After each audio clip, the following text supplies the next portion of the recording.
Hello. You find me today, raiding my box because I have spent the day stabbing holes in a piece of paper. And you know what that means? That means that my thing is ready for me to sew it on to the bottom of the other one. So I am looking for a needle. And I've got hundreds of bloody things, and can I find them when I want them? Can I? Heck. Alright, there's some. That'll do. Don't really want to open another pot of needles for the fun of it. I know when I know that there are needles floating around. It's the only problem with pots. The thing you want is always at the bottom. So, before I share with you the chaos that is my box, let me just extract one of the 12 needles at the bottom of this box. Ooh, that's a really good point. Well done. There's a magnet on something, and the simple answer is grab a magnet. And forget that there were other metal things already in there, but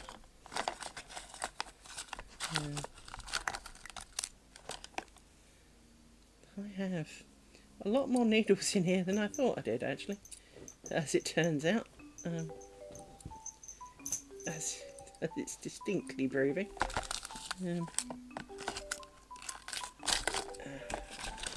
Floating around in the bottom of my box.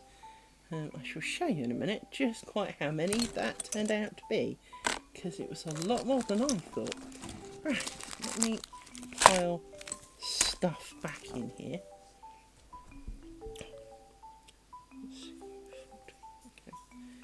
That's right, there's various thread bibbles in here which probably shouldn't actually be in here. So let's take them out of there. Oh look, another needle.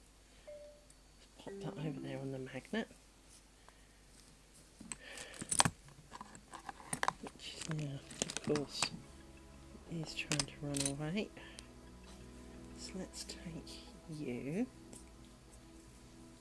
and put you on the table, which means you'll be in the way for something else at a later date.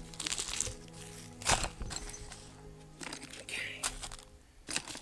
Let's put all those back in there.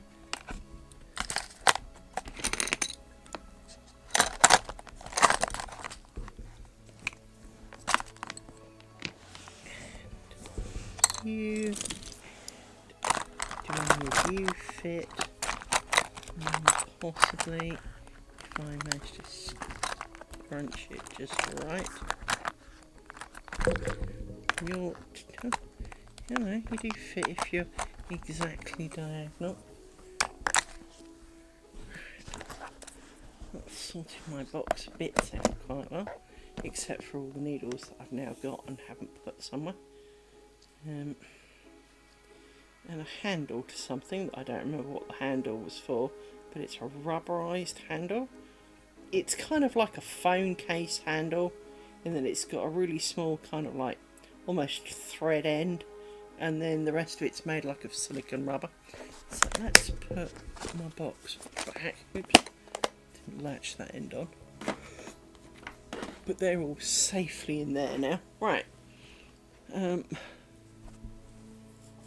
Yeah, let me show you my needle collection. So this was the needles that were floating around in the bottom of my my pot. And as I said, it's amazing how you can't find one when you want. Oh look, there's a little black dog nose. Hello, little black dog nose. What is the black dog nose wanting? Door is open. You have water. Yes, you have your basic needs are met for now. The other things you have done and will do again, I'm sure. There'll be snackette later. Thank you for that, Amy. Yes, you slipped off my leg. Thank you. Nose bombed and were a little bit panicky. For goodness sake. Sometimes owning dogs is a pain in the fluff. Yes, it is. looking at you two. Yes, I know you're cute and you get away with blue murder, frankly. Yes, you do. Yes, you do. Because I love you lots. And it would be easier if I didn't. Right, one thing I need to do is re-pull up thing. Now they're going off. Let's zoom out a bit. I do hate the fact that they changed Lace 8 so that when you use the scroll wheel it zooms in and out, not up and down. 1, 2. So that is number 20. I am going to start writing when I find my small Sharpie, because I do own one. There's one. I'm going to start writing numbers on things, because I spent ages making holes in this. So 1,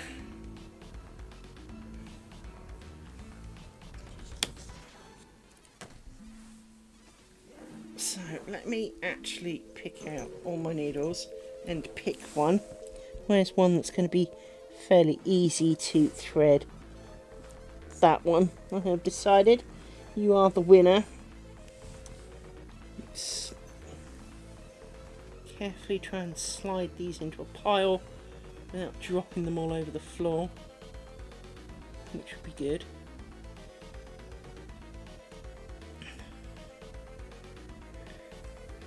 Right, let's put you over there. Why don't you stuck to my finger? Oh, because you threw the skin. There you go. Right. For I need this thread so I can sew new one onto this one. So we know that this one, 1, 2, you are inch 20, so you're 19, you are 18, which made you 17. Okay, because it's easier than trying to count them. So you are number 20, 21, 22, 23, 24, 25, 26, 27, 28, 29,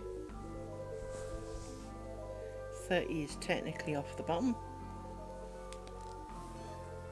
Which again, people, is why these are not necessarily a quarter of the work, because it's only 39 inches long. So if I grab, in fact, the last one and my pen, so that makes you 30, 31, 32, this is when we discovered we got it wrong, 33, 34, that's 34, 35, 36, 37, no I didn't, I got it right, huzzah, 38, 39, so we are doing pretty well. I haven't made holes in this one yet, so, but I thought I'd number them while I was in the numbering mode. What I need to do now is the fun part, or not as the case may be, which is to get some string, preferably as fine as I can, which is why I'm using this one, for this is thinner than the string that we're using. Put that back up there, that over there, thread the needle. Because I did the soft stream last time. Now,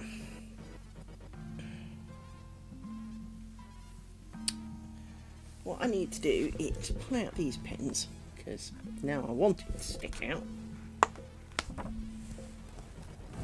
And we need to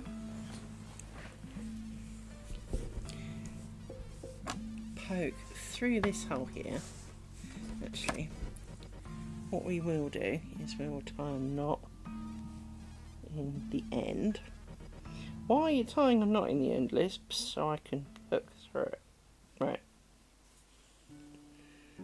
So we will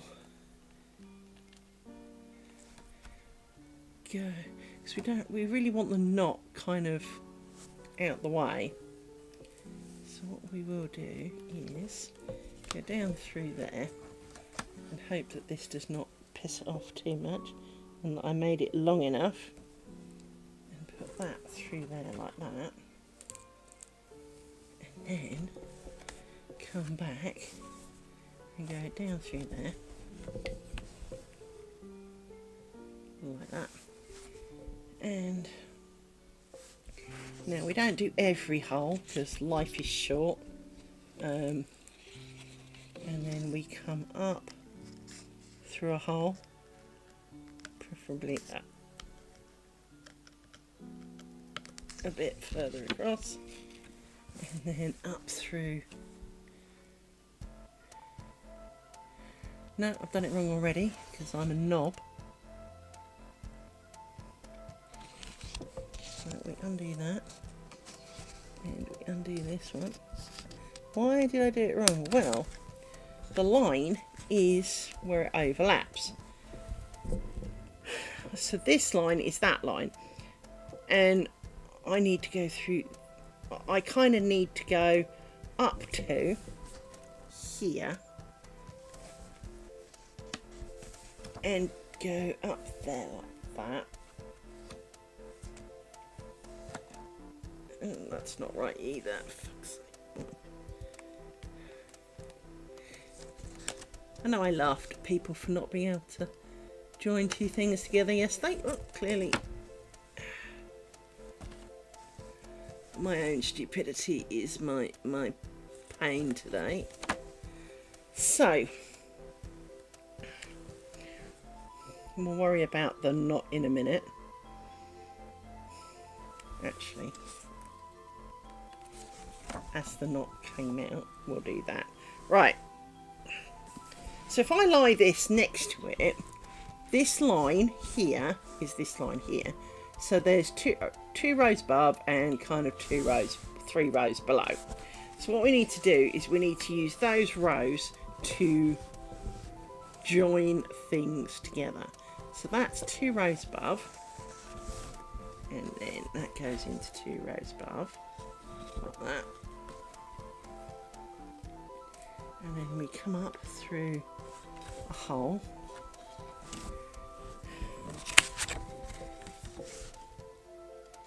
Such as that one.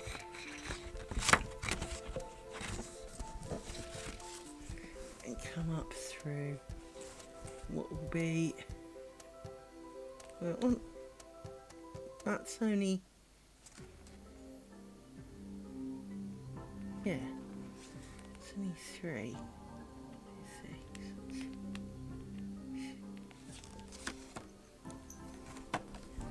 So that goes up through there. Has my internet just farted? Yes, it did. Okay. Then we go down through there,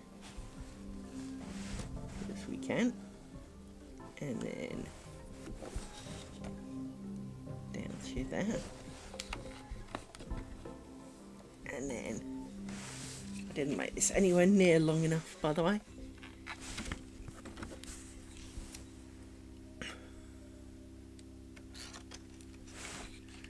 Which means you come up through that.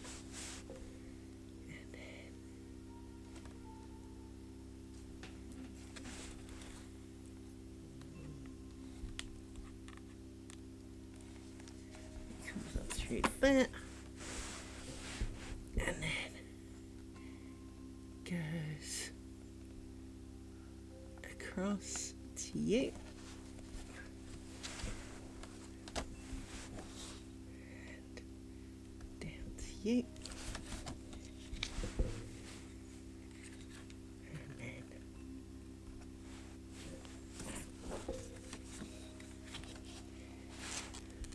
case you're wondering why you do it, so that the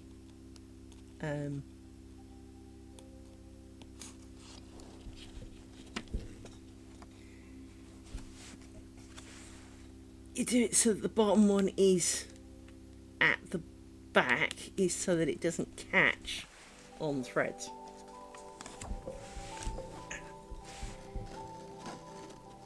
I do this, so snug it up a chunk, and then I'm going to need more thread next, so you come through down through there and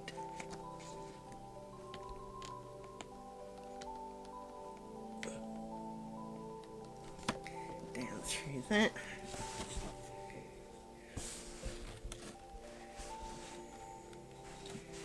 And that, and then up through that hole there. I missed. Too hot to be hiding from fly.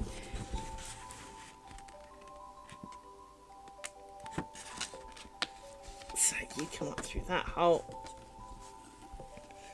which makes you 1, 2, third hole up, that hole.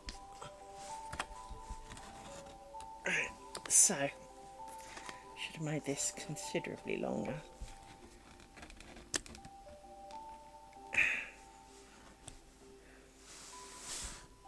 Now, the other thing I need is scissors. Why?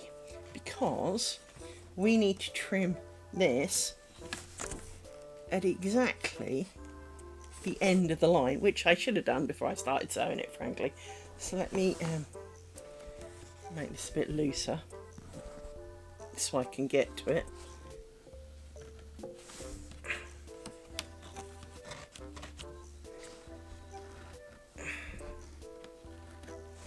Like this, so that it's possible to get a bit of gap between it. I don't suppose I'm any good at snipping. Oh, that should be alright. Now, what I really need is to be able to view it from on top. So let's kind of go along the bottom like this and see how close that was. So that this then lines up, and as you will see, as this lines up,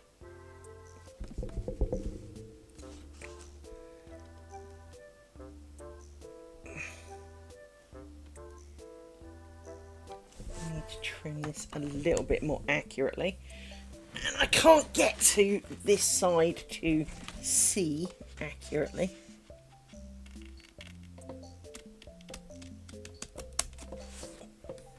Like that.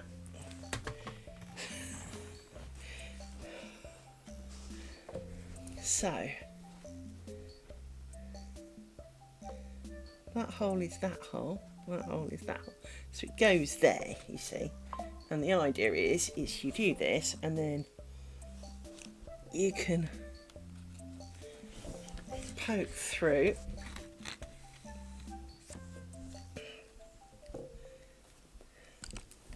Now, as we found last time, this is easier said than done. So this, and I'm not left-handed, for fuck's sake, stop trying to be left-handed. How can I get so hot doing so little? Oh, dear me. Oh, dear. Right, I do seem to make mountains out of molehills. Right, this, sorry, goes up through this hole here. He says finding it with that one. And then up through that hole there.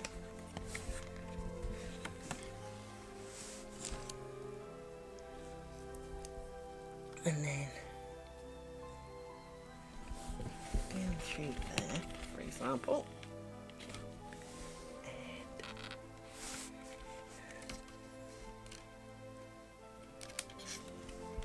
up through there.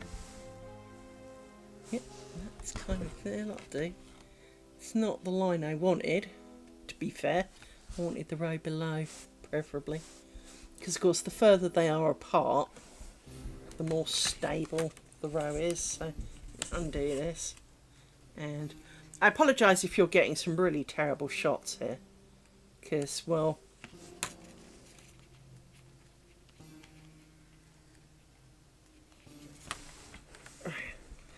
I need to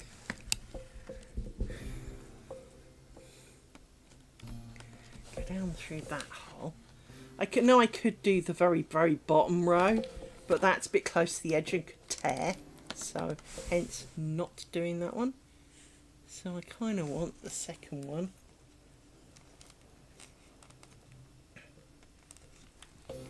That one. Yep.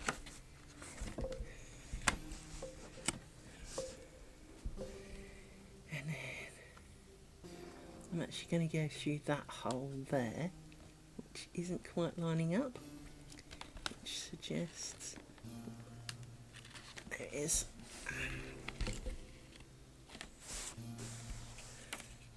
And then we'll come up through, say, that hole there. Yeah, that'll do. As long as it's straight, it actually doesn't matter. You go down through that hole there. See, it goes down through the holes. Once you've established a bit of strength, the holes line up and you just kind of sew through them. So it's not too bad to that extent. So that one comes up and it should go up through that hole there, I believe. Is that the one? No, that's not the one. You are not the hole I'm looking for. I'm looking for... That's the right hole on this layer. I need the correct hole on this layer, which is... not that one. It's that one. There we go. And then down through the bottom of here. Like this.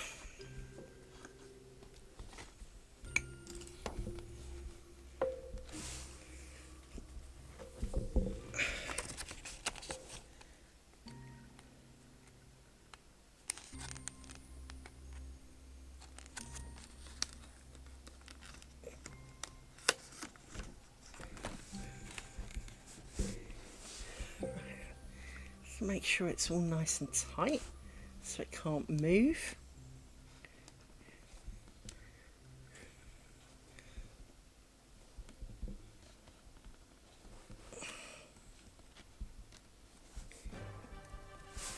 And now we kind of pull on this knot.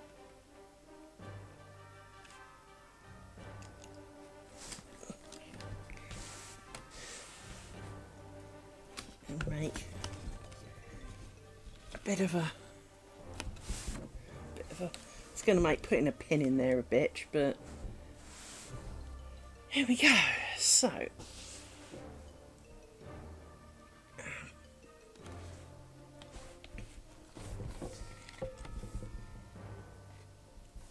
it's going to make, as I say, it's going to make putting a pin in it a bit freaking evil, but that's the way it goes.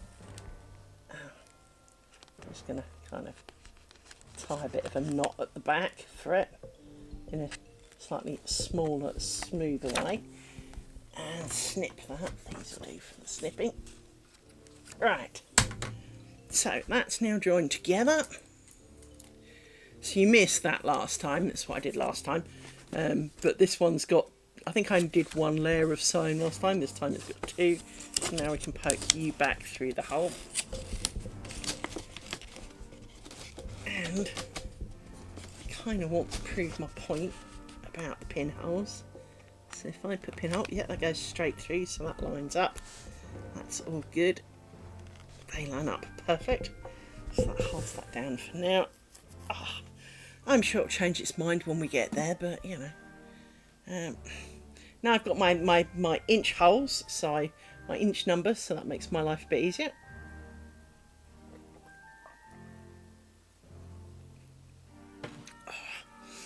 Headache pills are kicking in. Interesting, I've got a loose thread. I don't know quite how I managed that. Now they've all gone a bit loose, which kind of seems a bit ominous, but there we go.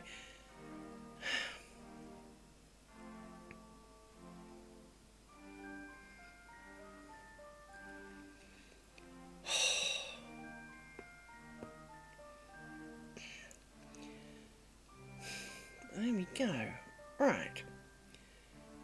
So, after 20 odd minutes of me stabbing things with needles and somehow ending up, let me show you, I don't know if I can show you, you probably can see, look, there's a loose thread here. This is loose, this second bit, but they're not as tight as I pulled them, even though I pulled them quite tight. So this is why when it comes to later, I will need to be sure that I stab the right things, because I also probably should have trimmed this back piece, because, well, it's got extra at the top and obviously it won't have the holes in. So if I get one of these pins, so where this is not stabbed will be harder to stab. So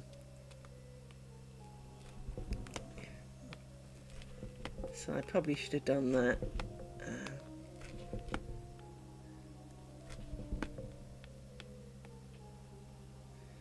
I'm not going to sit here stabbing holes in advance. Right, so some of the holes will be a little bit off, but that's okay. We can cope with that.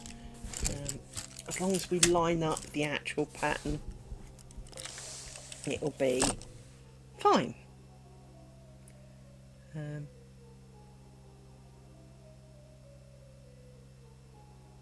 So I was just looking at how badly I trimmed that bottom piece, because it's sort of covering some of the dots. But that's okay. Oh, thank you for the follow. I am talking rubbish. Hello, hello. So I'm generally talking to myself a lot of the time, and I talk a lot of rubbish to myself a lot of the time. So do forgive me for talking utter poop. Right. Comes with living alone. You end up talking to yourself about all sorts of manner of stuff, and it's usually rubbish. So,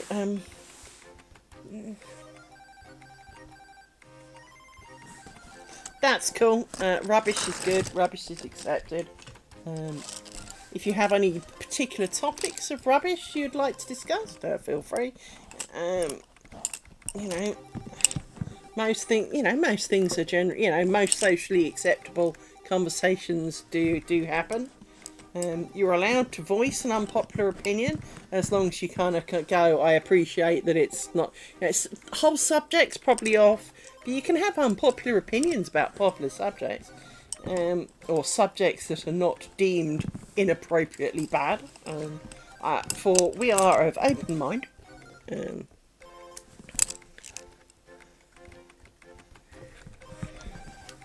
We are fairly non-judgmental, and I need to tilt my table again. There we go. To explain, this is not a table. This is a lace-making kind of pedestal, and it's designed so that it can tilt, because some lace makers like their stuff on an angle to encourage the bobbins to fall down. I want to say where they put thanks, so I want it flat. But unfortunately, no matter how tight you tighten it, it has a habit of moving. And I've put a kind of tabletop piece of wood on top to make it wider, because the pedestal's only about this big in the middle. And even though all the weight is here, which is to the side, because the actual pedestal's about here in the middle, it still seems to tilt that way all the time, which is just infuriating, but that's the way it goes.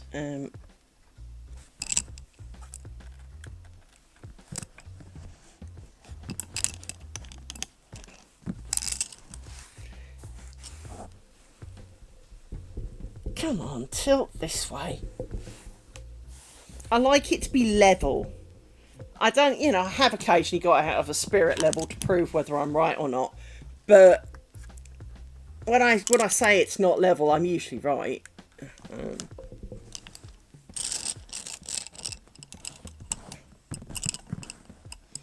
So don't forget, if you have any questions, you're allowed to ask. I may not have the answers, but I can try. I had an interesting conversation with a lovely lady today. She phoned me about something completely different.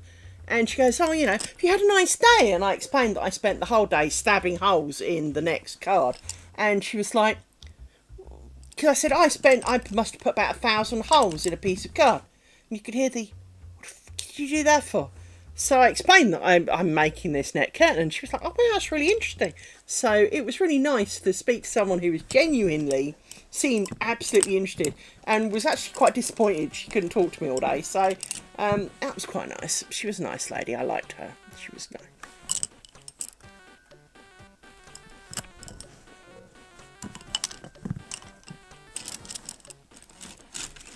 Because apparently I missed an appointment.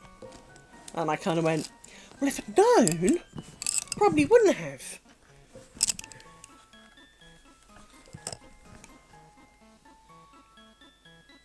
Oh no, Naughty Cat, why, what's up?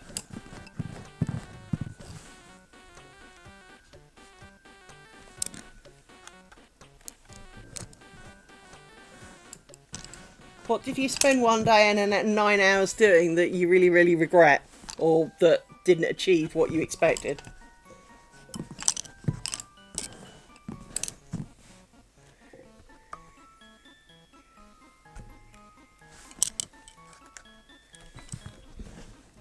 Have you been watching crappy series? I mean, that's usually what does it for me. I felt that way about the film A Quiet Place. There's about 2 hours of my life I'll never see again. I didn't get on with that film.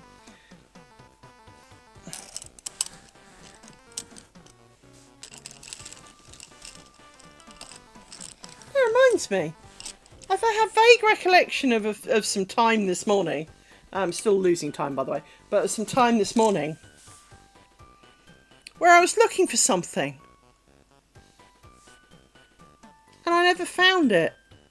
And I don't remember stopping looking, but clearly I'm not doing looking anymore. So I must have done. Oh well.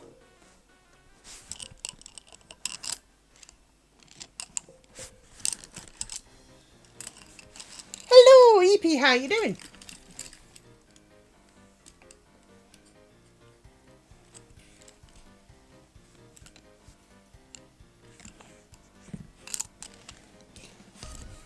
Well, how rude of you. No, you should never get it back. Naughty Cat, I'm disappointed.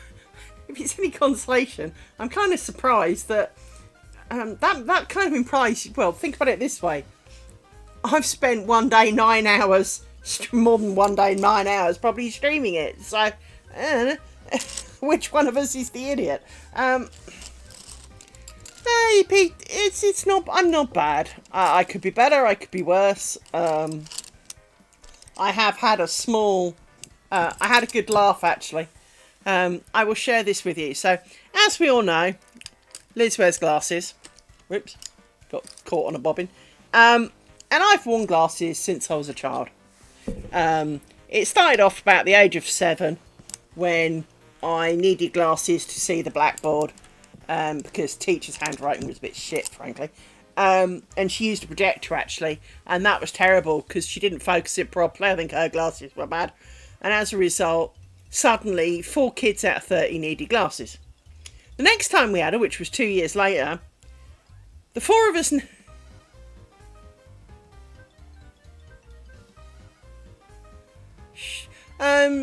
there shouldn't be, but my internet did fart briefly. Anyway, when we had Teach the second year around, so it was 2 years later, we had her again, and all of us who'd needed glasses the first time progressed to needing them full time, and a handful more needed glasses. You'd have thought that someone would have twigged that it was likely related to the teacher, but never mind. Anyway, So I've worn them since the age of 7. And my ex-husband, bless his cotton socks, got to be the age of 50-something and not need glasses. Lucky bastard. Well, it made me laugh because I recognised he needed reading glasses. So one day I tricked him. I kept saying to him, make a thing, and he didn't. So one day we were going to the Doctor Who convention in Wales, which we did, and it was like, oh, we've got to be back by this time. Oh, okay. And he didn't really ask why. And I said, right, can we stop here? And he's like, I thought you got somewhere to be. And I went, that's okay, can we stop here? Yeah, right, here's your optician's appointment, enjoy. What? So anyway, he went in and he saw the opticians, and I was correct, he needed reading glasses. At a reasonable strength. I was not, I'm not messing it. Anyway, so we bought some glasses. And that was fine, and so I got to have a bit of a laugh because he now wore glasses. But being my ex-husband and the kind of man that he is, in being given reading glasses, he couldn't be bothered to take them off when he didn't need them, so he wore them all the time. And, well, his eyes deteriorated a bit, and so then he needed glasses most of the time. So they gave him a new pair of glasses. Anyway, he's now got kind of, basically he's gone long-sighted, as we all do when we're older, and hence I've got reading prescription in the bottom of these. How do I explain this? He's got reading glasses for his reading glasses, and I find that really, really funny. Because he's got reading glasses because he needed reading glasses, but now he's got reading glasses for his reading glasses. Even though his main glasses are very focal, he's got reading glasses for his reading glasses.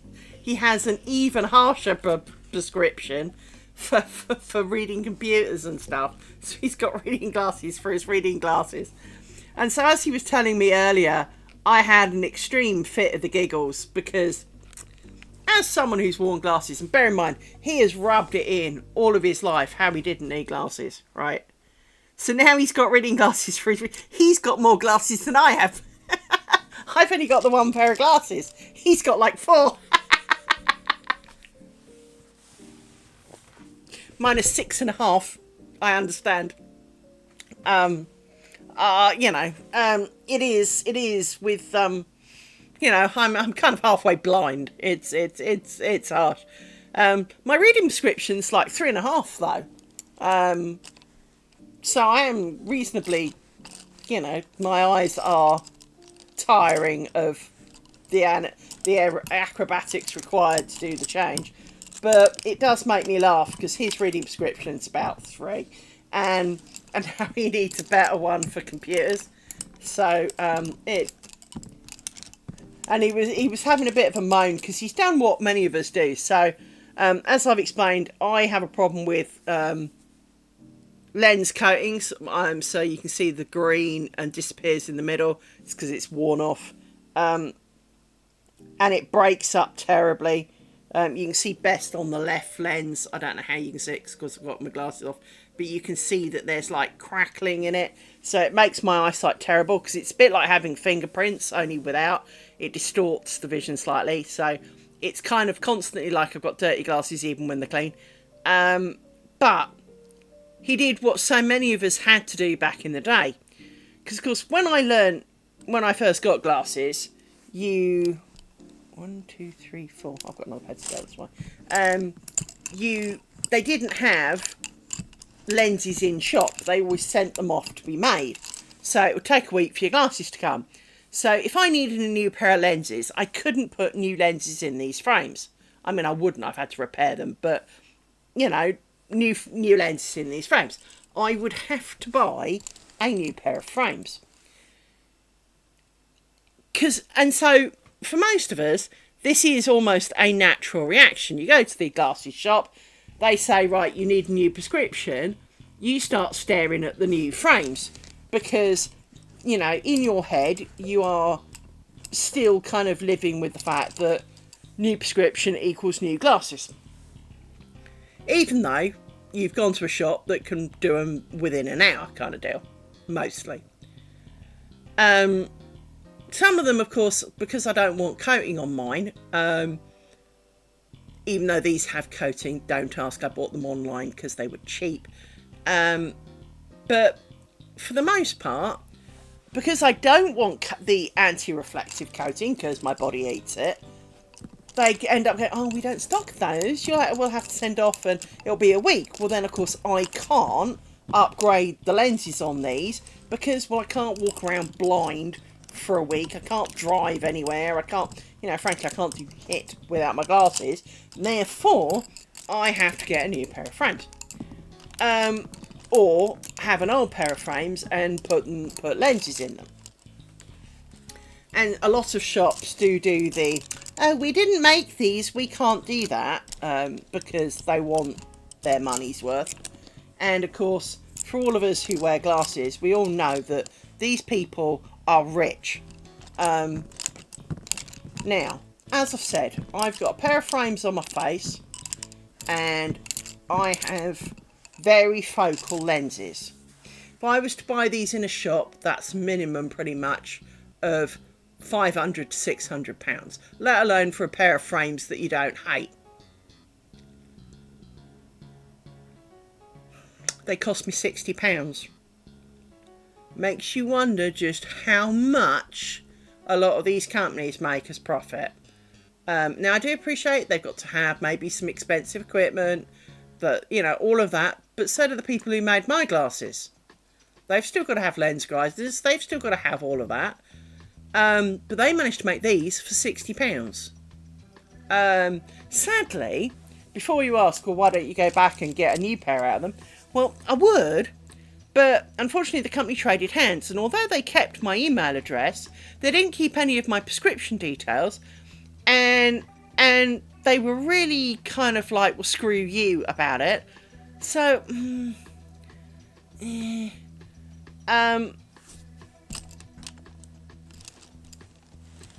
so it is slightly awkward.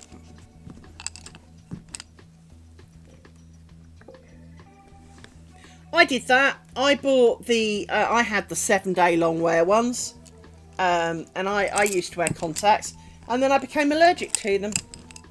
Now I can't, and to be honest, I have had eye issues ever since. Well,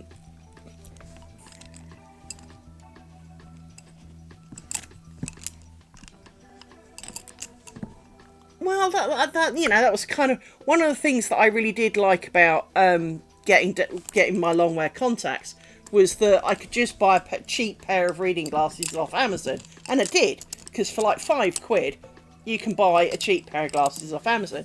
Now, if you've got -5 in both eyes, chances are you can also buy a cheap pair of -5 glasses off Amazon, because they're the same in both eyes, as long as you don't have corrective prisms and anything fancy.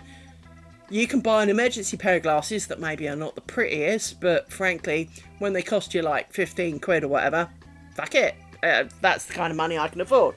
So, you can do that. And in fact, I do have, somewhere over there on a shelf, an emergency pair of glasses, because they are not varifocals. They are fixed -6.5 glasses, but I bought them off Amazon. Which is great, because it meant that if I break my glasses, I can put them on and drive to the optician. Which is all I need them for. Can't really live like that, but I can at least then drive around and, seek help. So, definitely highly recommend that to anyone who's got equally appalling eyesight, i.e. your eyes are the same prescription in both eyes, because you won't get different prescription in eyes on Amazon, but you can buy, anything from like plus something to negative something on Amazon for not a lot of money. They're not pretty, but for that money you don't expect pretty, really. But it was quite good, because I did like the contacts, because for once in my life I got to wake up and actually see the world, because you slept in them. You put them in and 7 days later you take them out. And that was ideal, except I became allergic to them. And now I get eye infections and gummy eyes and irritated eyes at the drop of a hat. They've never been the same since. So I can't wear them anymore. Just a bit of a shit, really. Because they were fairly cheap. And as you say, it was a fresh pair every week kind of deal. And worked really well.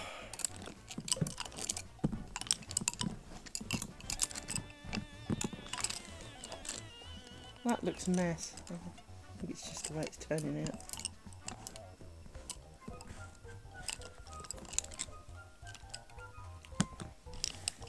This doesn't feel right. It is.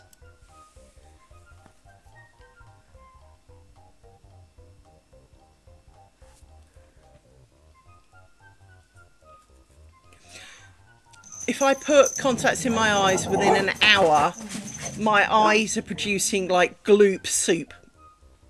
Seriously, within an hour, my eyes start producing gloop soup. And it does it all day. Will you shush? Please.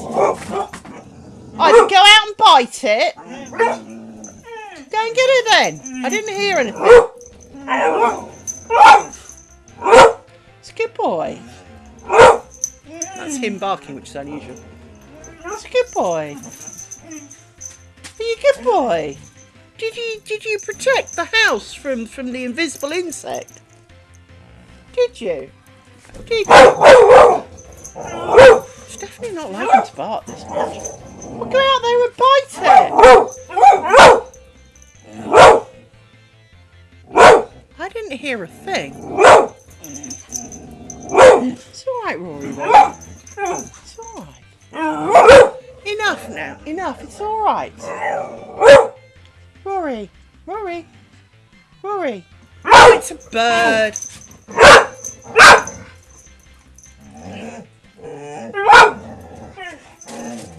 Yeah, the gloop soup thing's a pain in the butt. Because, you know, if they were a bit dry, you put a drop in. You can work with that. Rory, I know it's a bird. There's a bird who sits outside kind of going, "Nyah!" at them, and it drives them a little bit much. It's all right. It's all right. It's okay.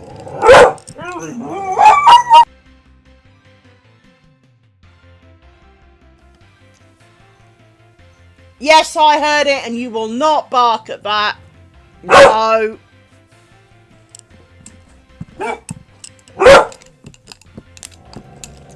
I said no. Yes, I heard it. I haven't got any cooked chicken. Enough now, please.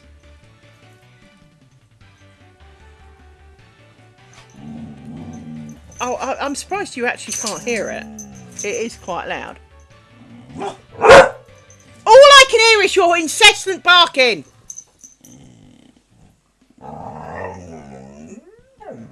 Well, at the moment, it's going to chew on that wobbly table I'll have shoved up its butt. Yeah, I'm surprised you can't hear it.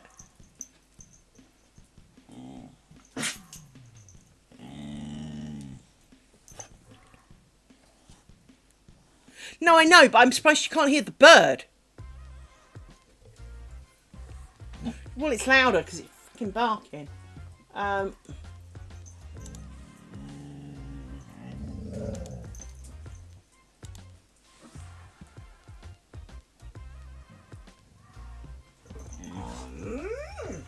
it would help if the dog would shut the fuck up, actually.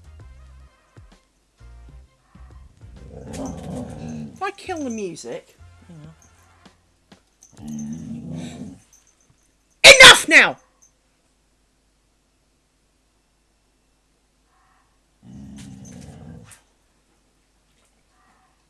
Don't know if you can hear it in the background.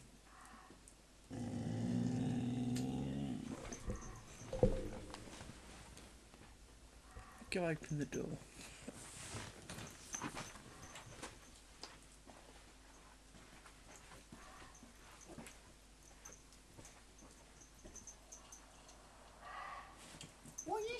squawking about?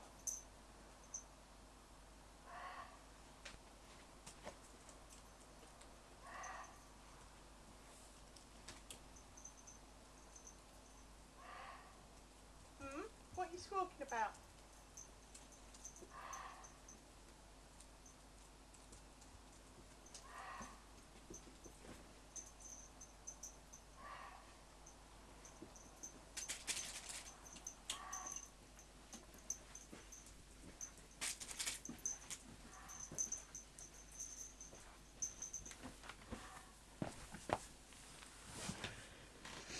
There we are, back again.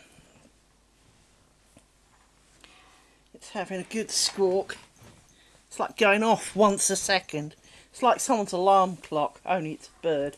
And it's coming from Mrs. next door with the lake. Yeah. Don't know what kind of bird makes a noise like that, to be honest, but it is kind of...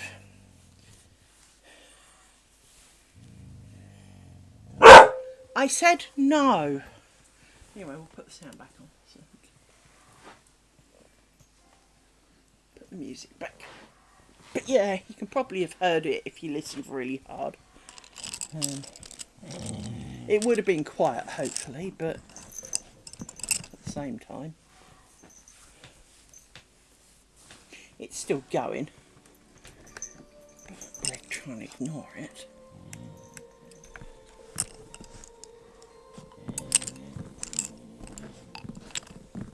Normally, if you talk to them, they tend to shut up a bit. But it didn't. So.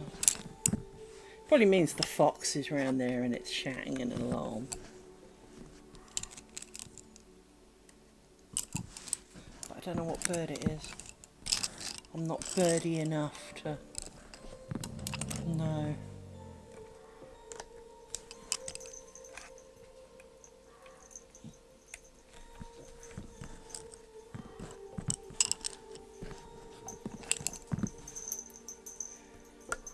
It's not a goose, I don't think. She has got geese.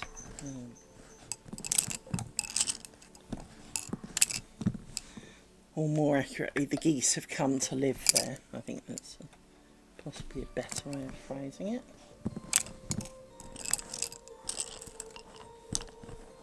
It does sound a bit like it's coming from my garden, but it's actually coming from kind of level with the end of my house in that direction, so...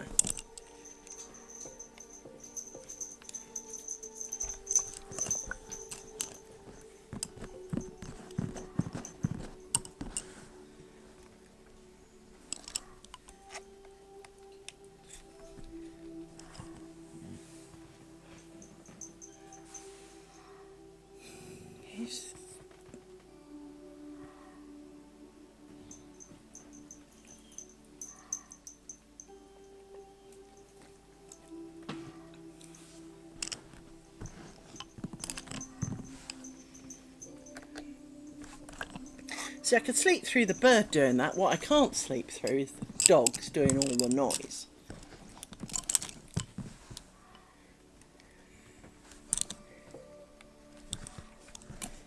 Because they make far more noise than it does.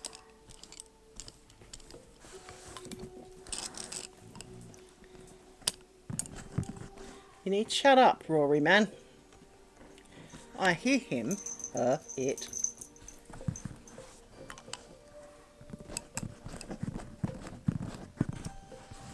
But I do not mind, for it is not in our garden, and it is not affecting our world. We can stay happily oblivious.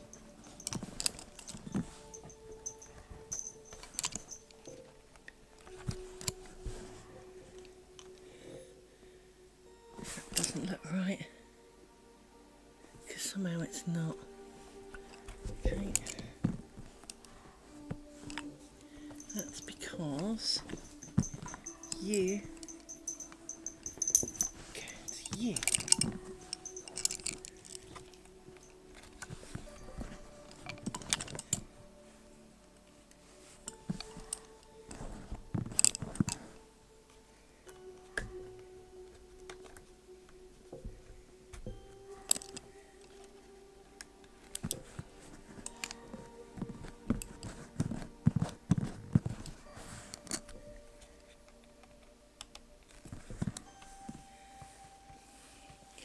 a little black nose. Yes, I know you're protecting the house, and I appreciate that, and you barked at it and everything. I know you have witnesses. You do. You have witnesses. People heard you. Yes, they did. You told the world. Yes, your bark was heard round the world. Yes. No, don't try and climb up. You'll knock the table over. Why have you got a wet ear? Has he been chewing your ears again? Hmm? Oh, little one. Little puppies. You are good puppies. Mostly. Hmm? I said mostly. Yes. You are. You're very good when you're asleep. Less so when awake. Yes. If you graft the good versus sleep, the best parts of you are when you're sleepsies. Yes.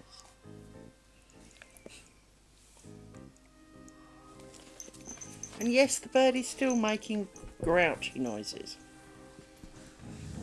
And I don't need you to tell me that, because I can hear it too.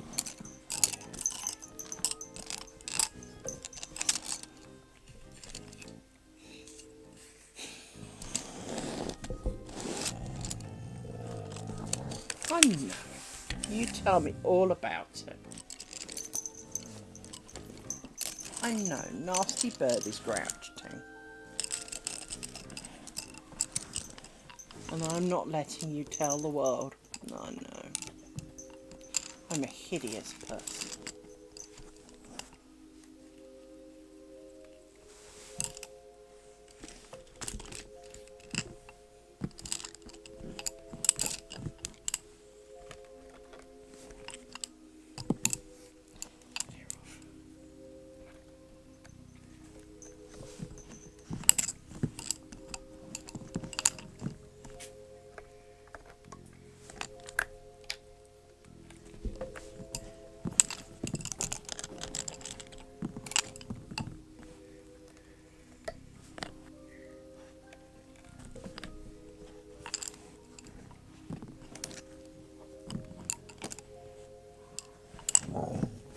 Can you not?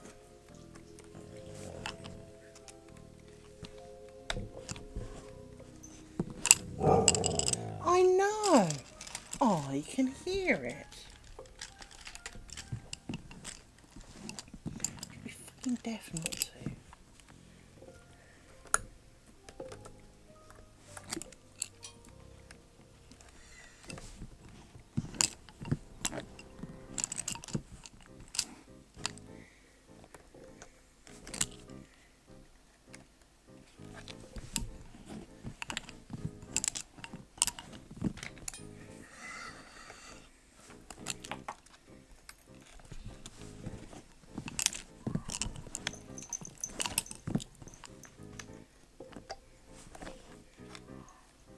Right now, if I was a fox, I'd go and bloody eat it. Just shut it up.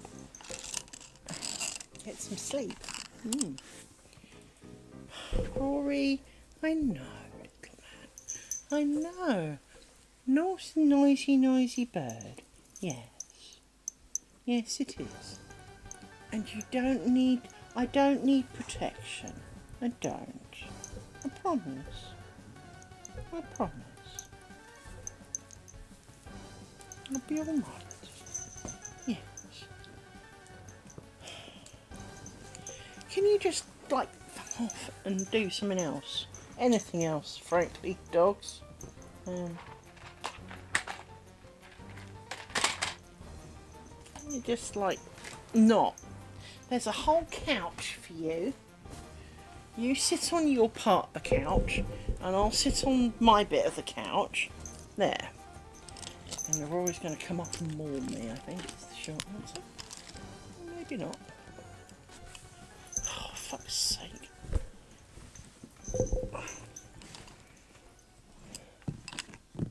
Stop nesting in everything.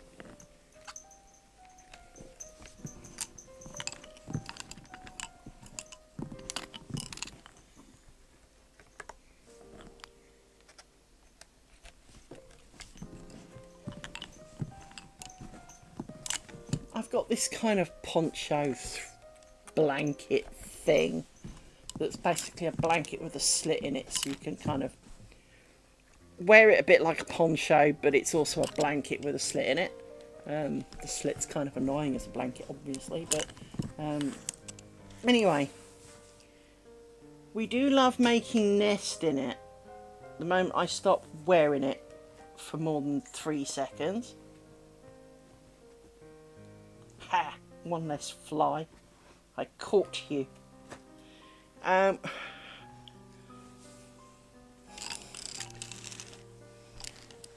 Liz 1, fly 9,023,000. But I did finally catch one of them.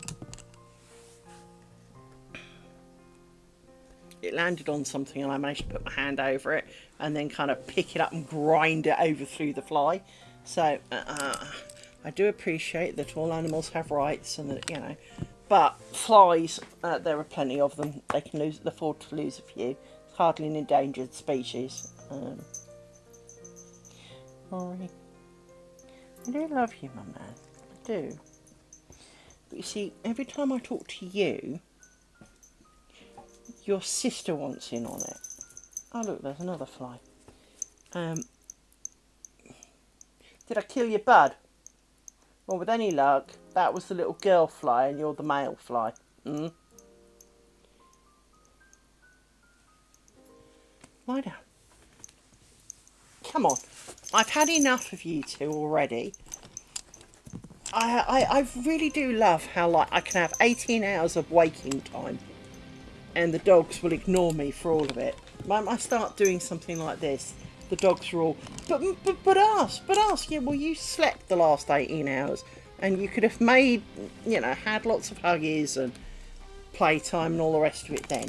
Now I'm finally doing some me thing and there's a dog constantly trying to get my attention by being under my armpit.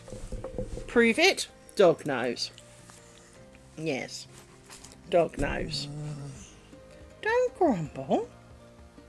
You wanted to be centre of attention. I'm sorry that sitting on my lap is so painfully awkward for you. You sit there then, and I'll try and do this with my other hand, which is not going to really work that well. Because as I said earlier, I am not actually left-handed. There are many things I can do left-handed. And I need to make sure I haven't caught threads, which of course is why you lift them up. There we go. 2, 3, 4, 5, 6, 7. A stick in this. You're getting hugs while I do this. What more can a little puppy dog want in his life? You smell nice. You do. You do like dog smell. Just as well, really. Cheers. Yes. Cheers. I don't want to be leak-haired. No. Don't. I don't want wet hands. This is hard enough with dry hands. Little nose. I might sneeze again in a minute. I feel like I've got dog hair up my nose now. And I wonder whose it will be. I'm gonna guess it'll be... Don't move when I'm trying to stick a pokey thing in a stupidly small hole. It's hard enough with my left hand as it is. Because for some reason, I can't see if I'm around the threads or not. There we go.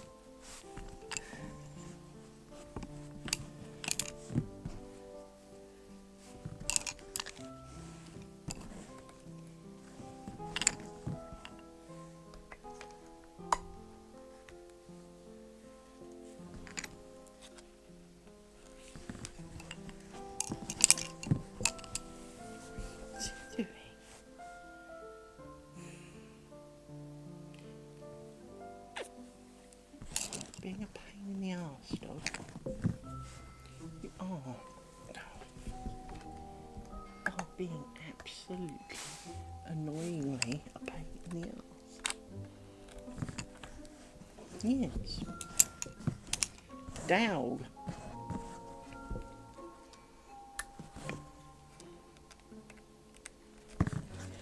If you sit still, you can stay there. If you don't sit still, Mummy will get crabby and make you get off. Yes. Because Mummy is going to do this whether you like it or not. Yes. I know that you would much rather I was feeding you supper number 23 or giving you my fullest attention, but I want to do this, for I have been hugging you all day, as I do. If I do hug you during the day, much as you're telling me you don't, I do hug you during the day, and I do feed you. You had snacks, and you had lickings of mine. So don't be kind of acting like, you know, that you're on the death's door here. It's kind of not true. No.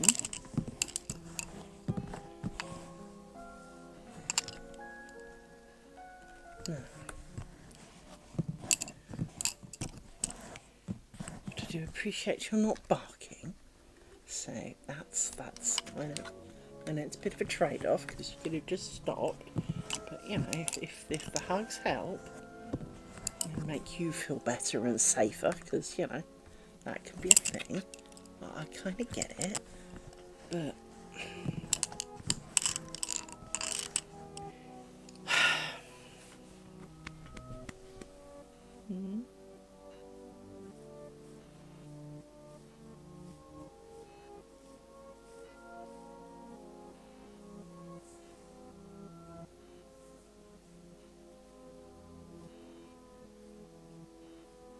I think you're going to sleep.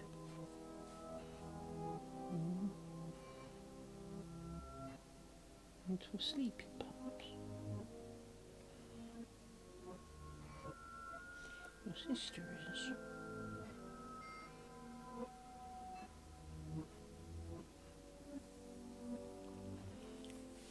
Your sister's falling asleep.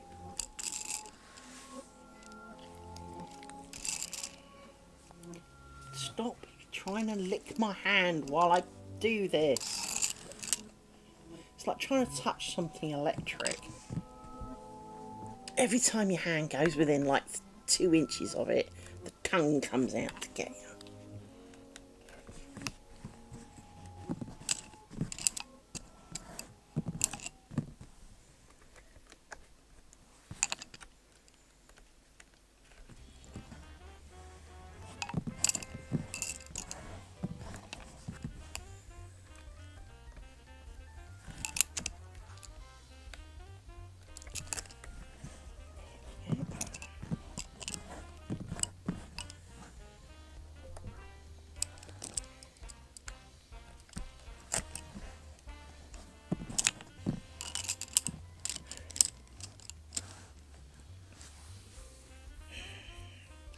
You're really in the most awkward position, dog.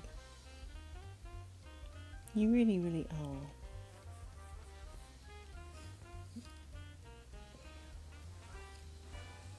Yes, you, Mr. Paws, are in the most awkward spot. Yes.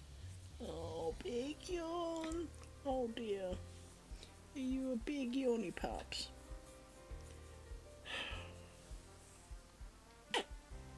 Hmm?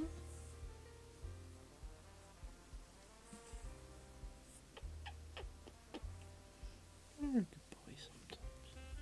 Yes, you are. Oh, what another big yawn. Yawny yawns.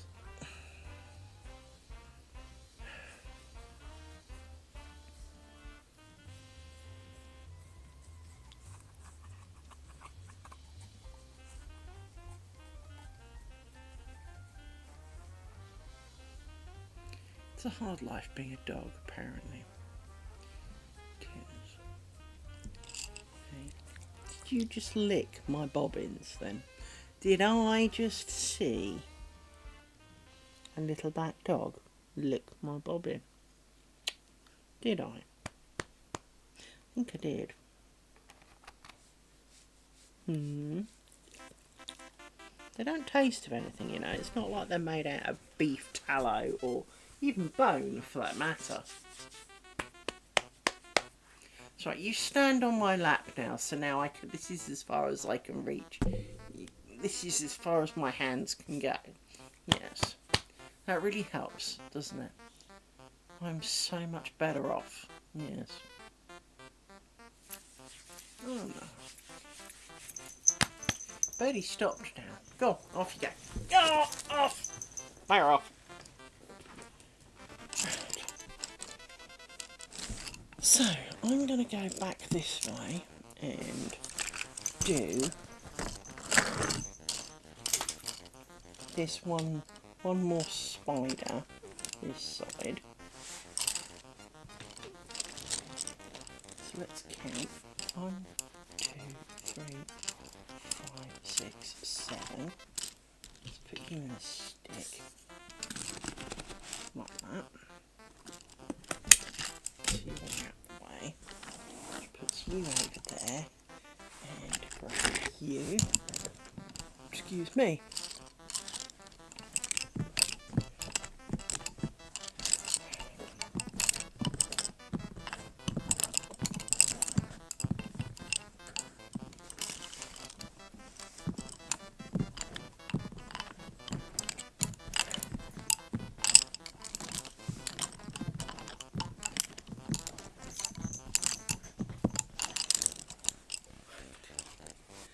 Scoot you up.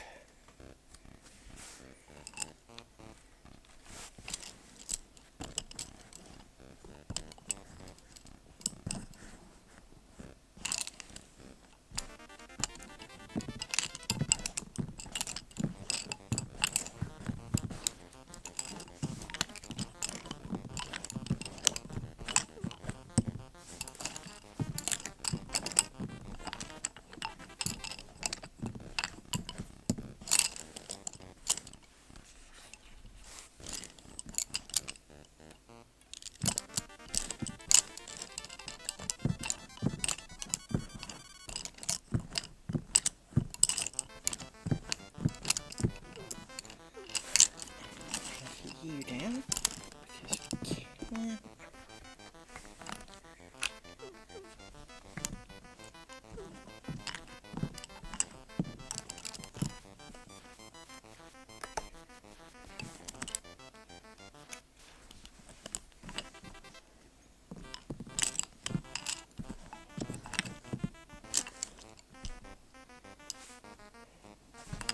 Undo you a second so we can scooch you and give you a bit of a tug. That's better.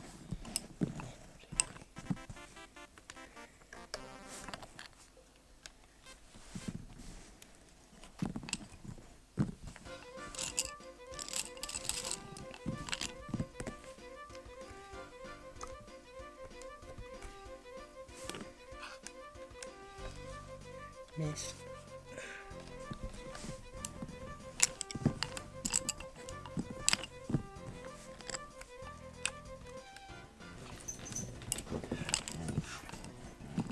I don't care if the world's imploding. Can you not?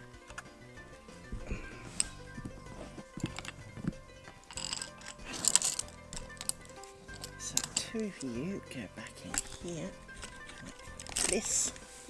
1, 2, 3, 4, 5, 6, 7. Good. That's all the right amount. So I'm going to put you on there like this. And you swing around like that. And we get to do the same to the other side.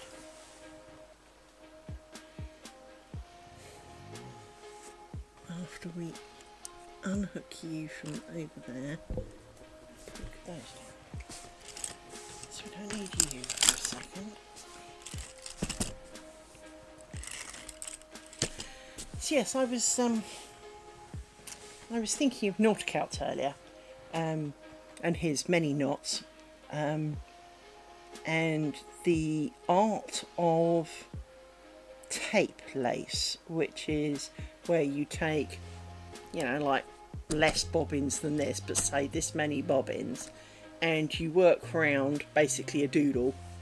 And I was trying to find a specific one, but I don't remember stopping. But I also remember I didn't find. Now I did find some pretty pictures, of which I will almost certainly do some, because they look a little bit more fun and interesting.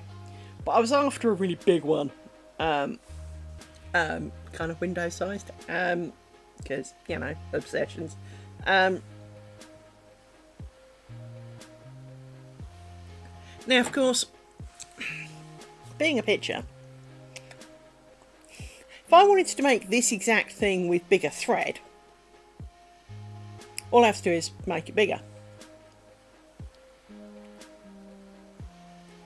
Same's true with the tape lace. If I wanted to make it out of thicker thread, I'd just make it out of bigger thread and make the picture bigger. So, in essence, you want to find anything of the right proportion and you can blow it up. But I kind of want it to be fairly thin tape as the doodle, so that there is more wiggly doodle. And having the drawing ability of a mung bean, I could make my own, but I'd make a shitty one. And so I kind of wanted to try a pre-made one, but I can't seem to find anything that really... I mean, I've seen some... Oh, look, I haven't had one of you for a while. Hello, Spambot. You came to die.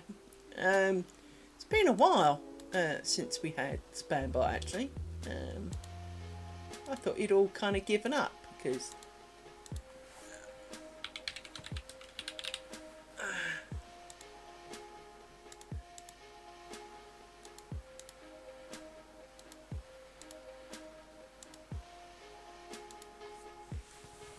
yeah, I thought we'd given up on the old Spambot stuff. Oh well. For some reason. But I was kind of looking for one that was preferably kind of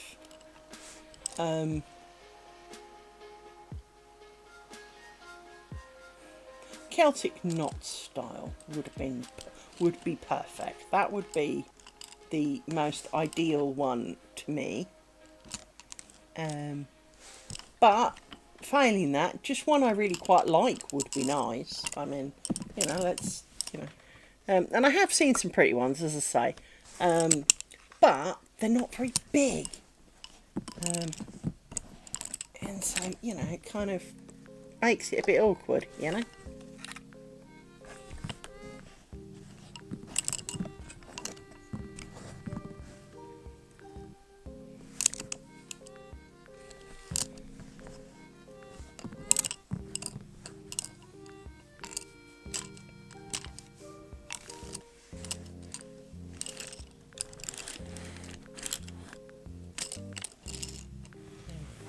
Don't grumble. You're better than that. So, let me actually show you. So we have this one, which as you can see is quite small.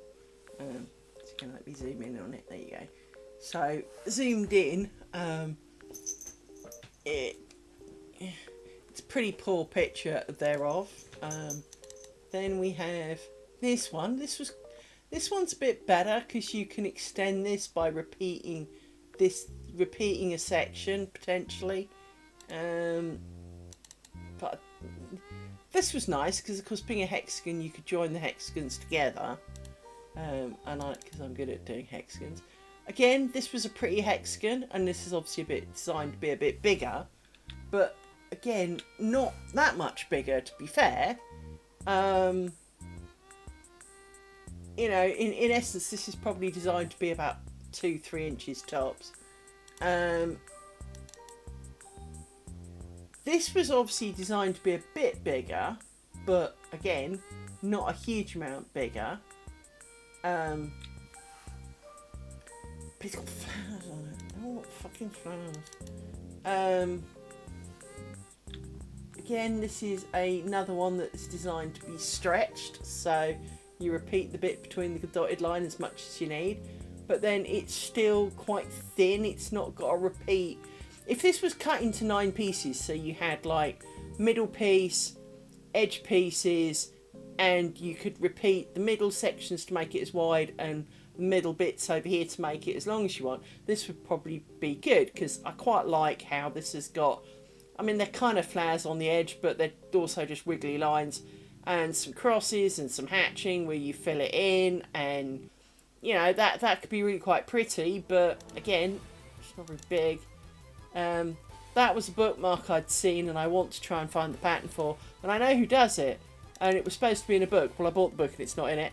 And this was another one where this is similar to what I'm doing now, where you make a picture and kind of cut out thing, but there were pretty flowers in it, and I just captured it because it was actually a whole pattern. But again, if I actually zoom in, you know, this is much more of the size it's supposed to be. You know, it's supposed to be kind of coaster size. So, but it's Flanders. It's in the style of Flanders, which, as we all know, means that this is about 90 bobbins to make these little tiny fucking coasters. So I spent the morning, but I didn't find what I wanted, which was really quite irritating. So there's me watching Darth Microtransaction.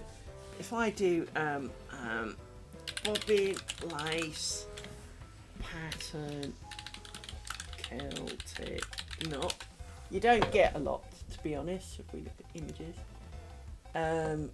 Most of them are nothing like Celtic knots. I mean, this is a Celtic knot, and that is in lace format, but again, it's not designed to actually be particularly big. In fact, there it is made, for example, and it's kind of really boring. Again, it's actually not that big. That's probably 2 inches, maybe even an inch. I wanted something huge. I mean, like mega, mega, mega. So if I do and get rid of the Celtic knot, because you'll see the kind of things that I was looking at. So this isn't tape lace, so ignore that. This kind of is, this pattern over here, but most of this is not tape lace. Now, God have rest my soul, Pinterest, the work of the devil. This is tape lace. And if that's say centimetres, well, you know, in fact I will save that one, because that's half the pattern there. There's the middle, fold it over. They do have some slightly interesting one. Again, none of them are actually that big. And any of the bigger ones, like this for example, piss poor bloody picture.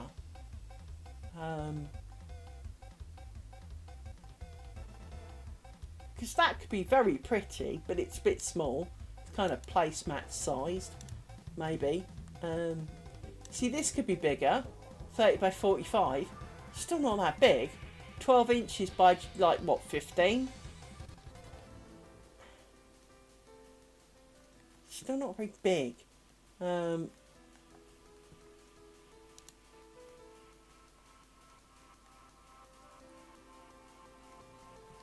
That's a whole picture.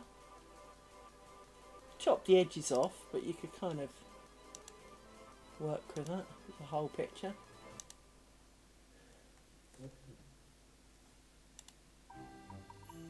That's an actual made one, but you could kind of work with that, sort of.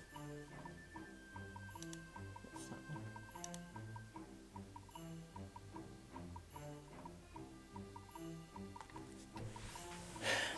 The biggest problem is that half the pictures aren't actually that good a quality. I like that. That's alright. I'll save that.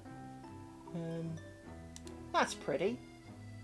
It doesn't look so pretty close up, and it's full of fucking picos. Let's ignore that. It looks alright from as a small picture, but when you zoom into it, it almost disappears. But you kind of go up the lace round thing and down again, and it is a bit weird to do. Yeah.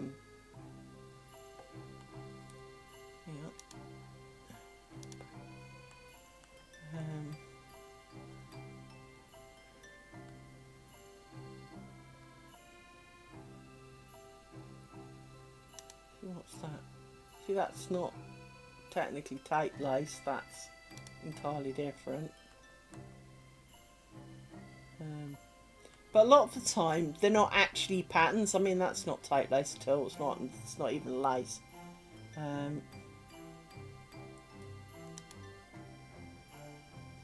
See, that's interesting. It's even got instructions, look. Hard to read because it's in Scribbleness.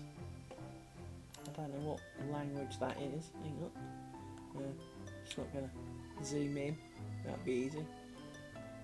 I mean, there are lots of things, but they're a bit vague. You see, that's not a lace notation, so I don't know quite what you're supposed to do with those. It's not a normal lace notation. The outside bit could be, but I think that's a tatting pattern. Yeah, it's a tatting pattern. It's got the numbers of tats between the pins. Look, they've done like a corner, so that's a tatting pattern. So that's got nothing to do with bobbin lace, let alone that's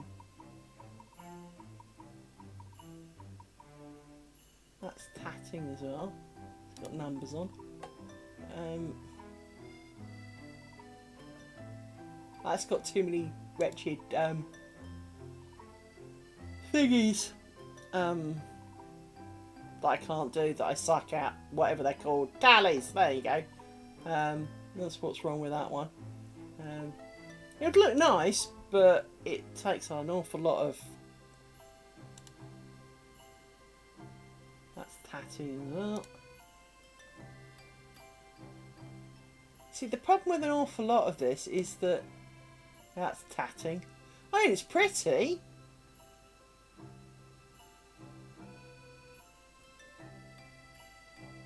It's kind of interesting because that looks like normal lace, but somehow that's a tatting thing because it's got the numbers on it. I can see all the numbers for how many things to do.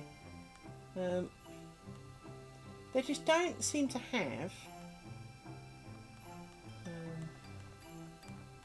So, for example, if I go back to here and do bobbin tape lace table cloth,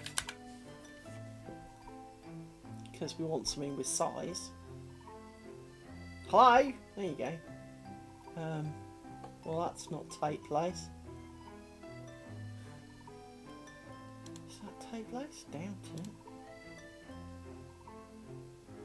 No, not really. That's Battenberg lace or whatever it's called, where you sew it with a needle. But you may notice, like all the strong lines look like two white marks with like a gap in between. That's because that's exactly what it is. You buy basically a strip of ribbon that is that. It is a kind of woven bit of cloth with a gap down the middle, and you put it in shape, and then you sew between them to fill in the gaps. I haven't personally done it, but I've seen videos because, well, I'm that kind of girl. That's pretty. That's the same thing. It's not the thing. What part of bobbin did this thing not understand? Let's try.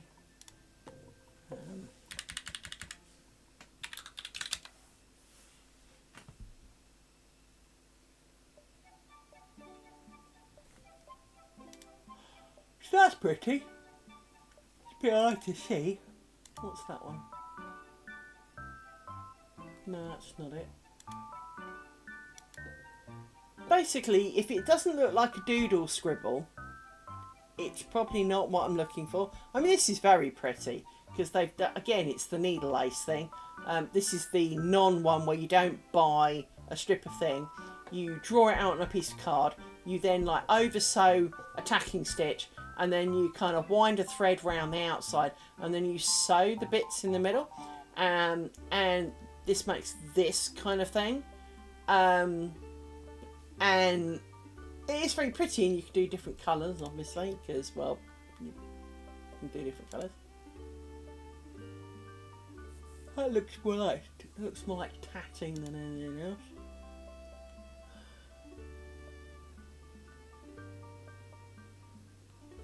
But I've got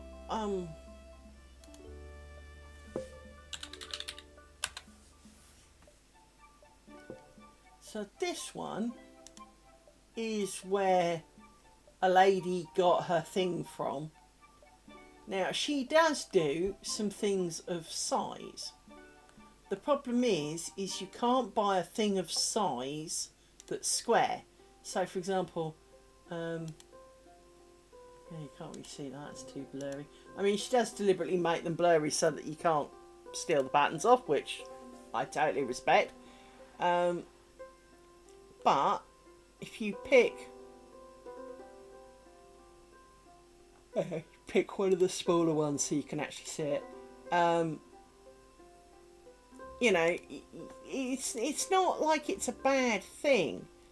She does have some bigger items, but so that one's designed to be 25 centimeters.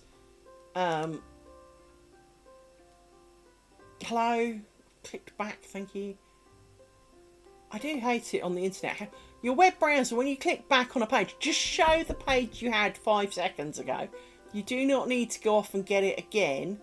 So this is an 80 centimetre square mat. Now, this could be ideal, but I can't see enough of the picture to actually see whether I would like it or not. Because when you zoom into it, it's kind of too blurry to actually be seeing, and of course it comes with 0 instructions. Now I'm guessing you get it comes as a quarter, so if that's, what was it, 80 centimeters, yeah, so you'd end up with a 20 by 20 centimeter square.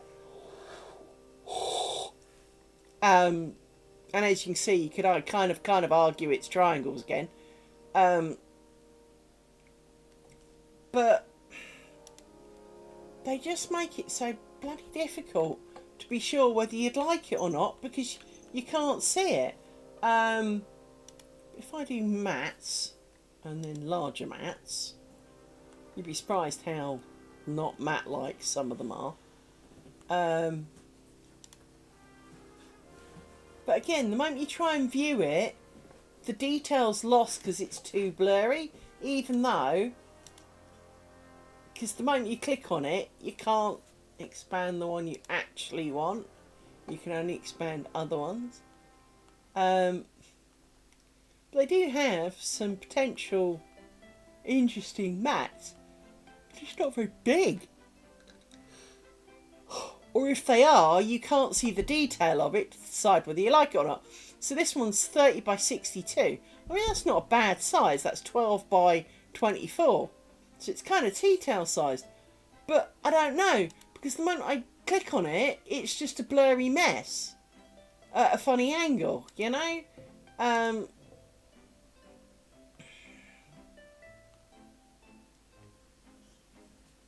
mean, 40 by 72. So that's almost the whole curtain. That is almost a curtain.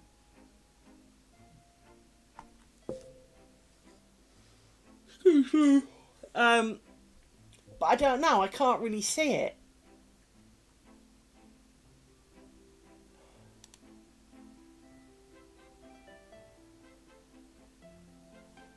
And the fact that there are 0, I mean, there aren't really supposed to be a lot of instructions because it's normal. But it's really hard to tell when that's all you get is a blurry picture. Because if I zoom in on that, I mean, you can't see crap from that. It's really hard to tell whether you like it or not. I am really tempted to buy it because, you know, it's base. But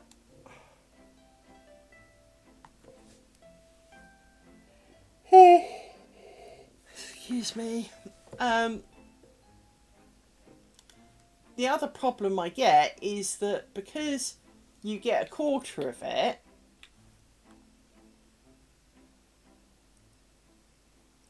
while you don't need to buy 4, you've already got one, you'd then have to either trace it.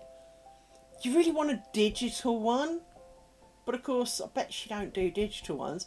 So then, I mean, 4 of it isn't so bad, right? It's about 20 quid, but it's 20 quid for the pieces of paper to make the whole thing. So I am kind of tempted. I mean, I quite like that one. I need to sign in and make an account on it. So I quite like that one. Let me write down.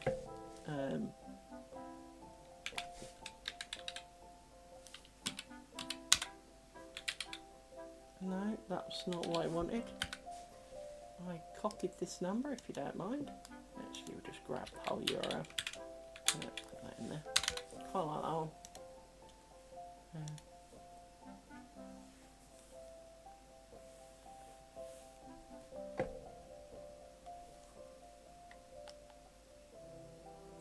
That's 60 by 80, so that's wider but shorter.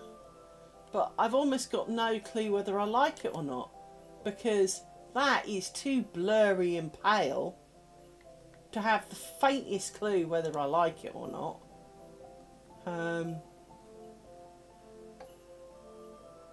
That's 30 by 80.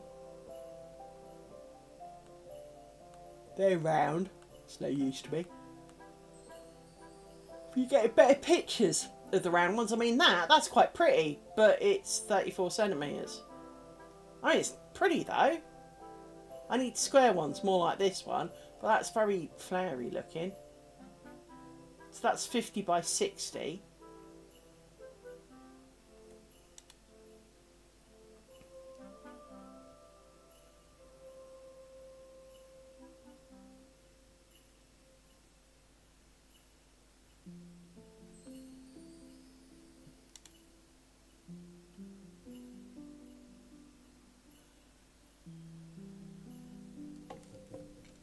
Kind of like that. Oh, for Christ's sake.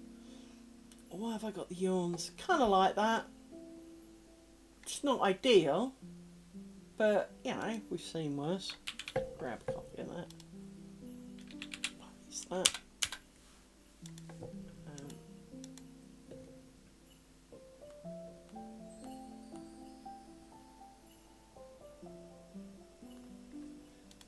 I think these have a tendency to look a little bit like churchy stuff. See, I don't even know what that is. That looks geometric, but from that picture, actually, I quite like that. Yeah, I quite like that, actually. I think they're all tallies, though. That's the only downside. But you can do them as not tallies, I guess. 35. 2 mirror parts.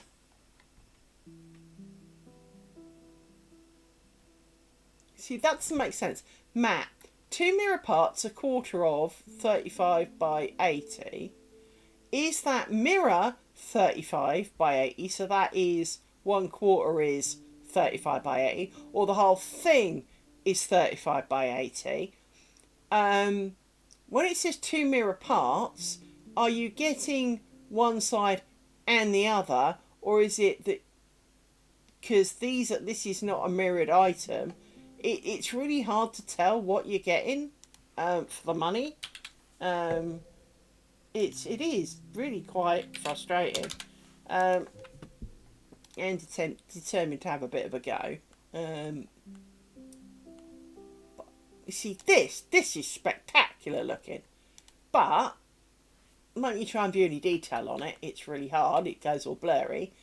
But you've got like lots of honeycomb bits and joiny bits, and this could be spectacular. I'm not quite sure what these dark bits are. They look like caterpillars. Very difficult to tell what that is from that. But I really do quite like the... Looks kind of regal. Has a bit of a regal air to it. So if I zoom in on that. Has a bit of a regal look to it.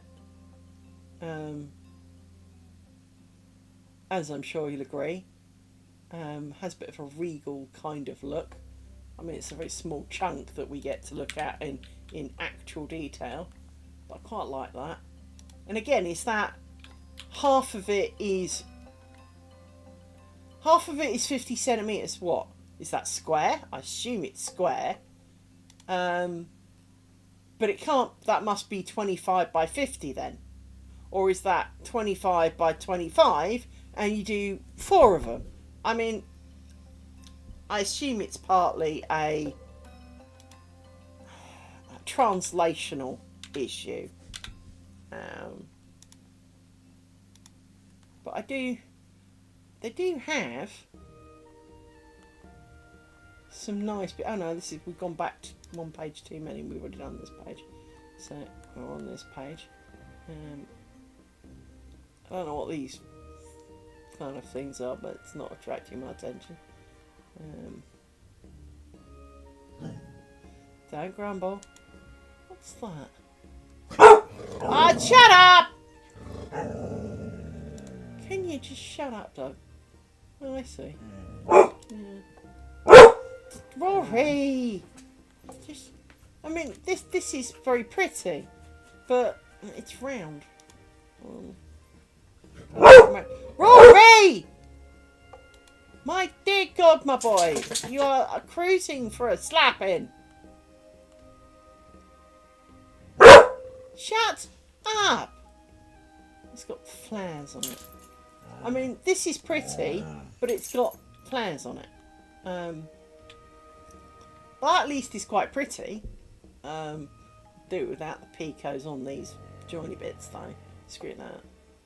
But you see, that's not really tapey lace. That's kind of a bit more complicated, to be honest. Rory, I do need you to shut up, because you're just driving the girl insane. What's she got in her literature? Handful of books. So yeah, I am really tempted, and I might treat myself to some of those, because you know it's a thing. But we should probably concentrate on the task at hand, to be honest. So I really would like to do some of those, because you have so few bobbins and make such a very intricate looking result, whereas of course this has loads of bobbins and looks really kind of plain and boring in comparison.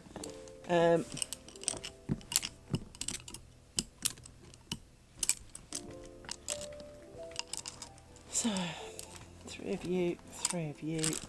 What could do with you being a bit more out of the way? There we go. Yeah. So let's...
yeah, I'd kind of love to have a go.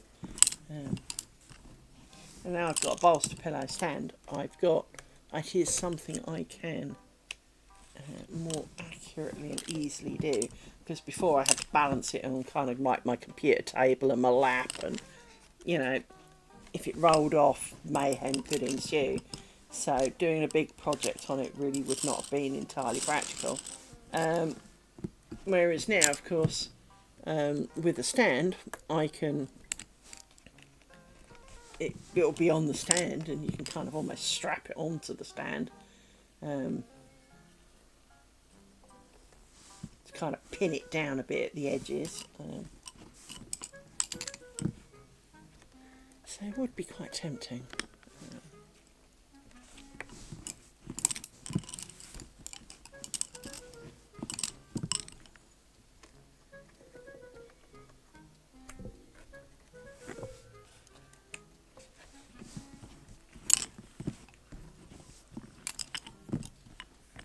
And ages ago, well, not that long ago, but I'm guessing it was beginning of the year, end of last, I saw a video on YouTube of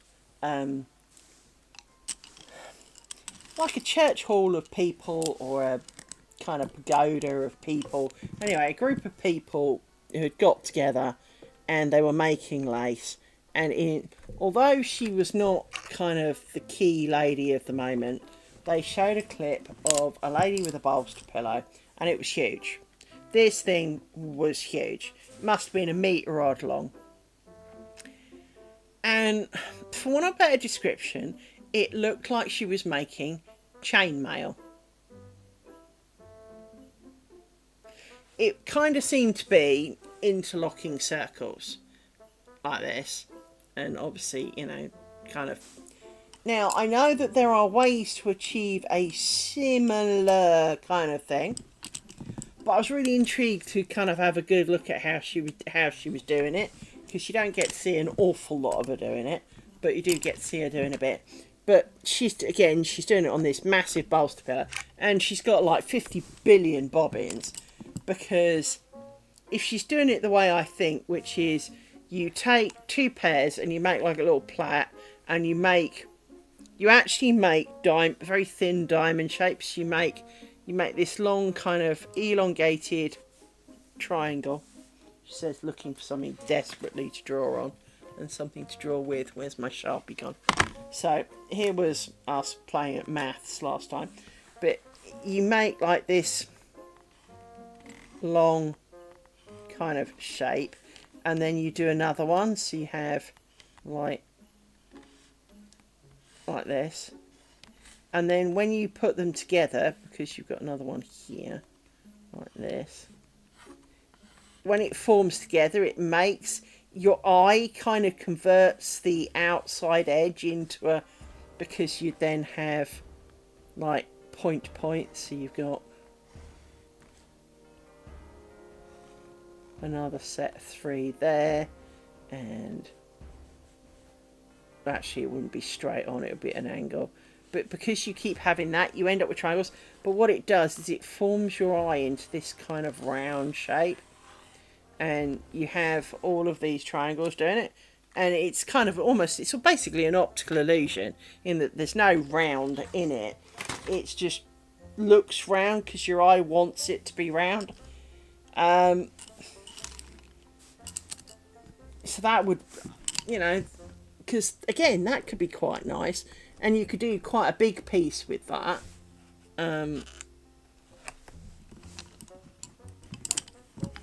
Without going too insane. It would be incredibly repetitive though. And as we all know, repetition means brain wander, and well, if brain wanders, then I've run out of bobbins. How have I run out of bobbins?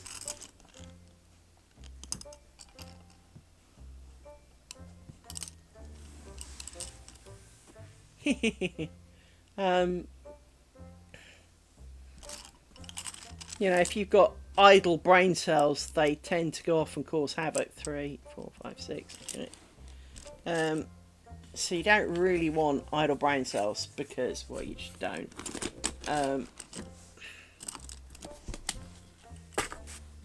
So I don't think I'd want to commit to doing a huge one, but the little doodle ones, for want of a better description, because you are making different doodle, even though it's just cloth stitch, a lot of cloth stitch, with sticky out bits, for want of a better word.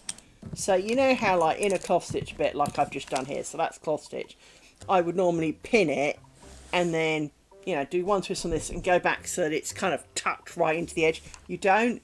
You have, like, your cloth stitch like this, you know, as a bit that's, say, this wide, and you put the pins here so that the worker pair travel a lot further out. So you make these sticky out bits so that you can join through the sticky out bit and join them together. It's a bit like making picots in tatting, but without picot word. So, you know, with that in mind, it's very easy to do.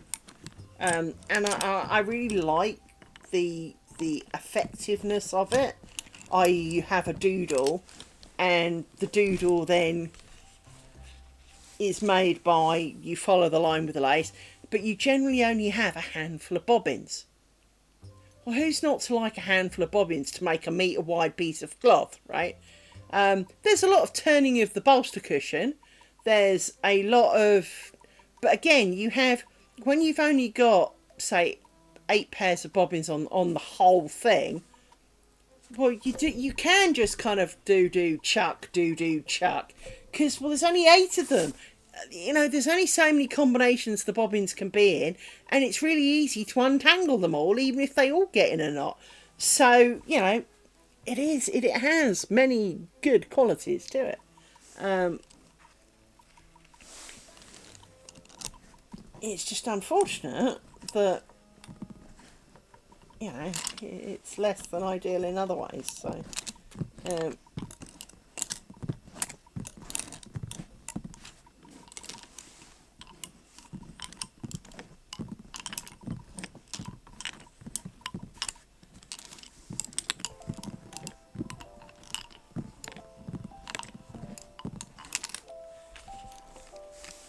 and one of the other differences is that you get, and I'll show you what I mean in a minute, is you make less lace like this with what you would have to argue is an overhand method, i.e. your hands are over your bobbins. When you do it on the bolster cushion, you tend to do it with your hands under them. So, for example, I need to move... I don't need to do any of these, and that's a bit of a shame. Let's do these ones. You do cross and twist like this and put a pin in. So it's grabbing a pin. So you fill in where your pin goes, like that. And then you do cross and twist. And then you can chuck these two away because you've done these.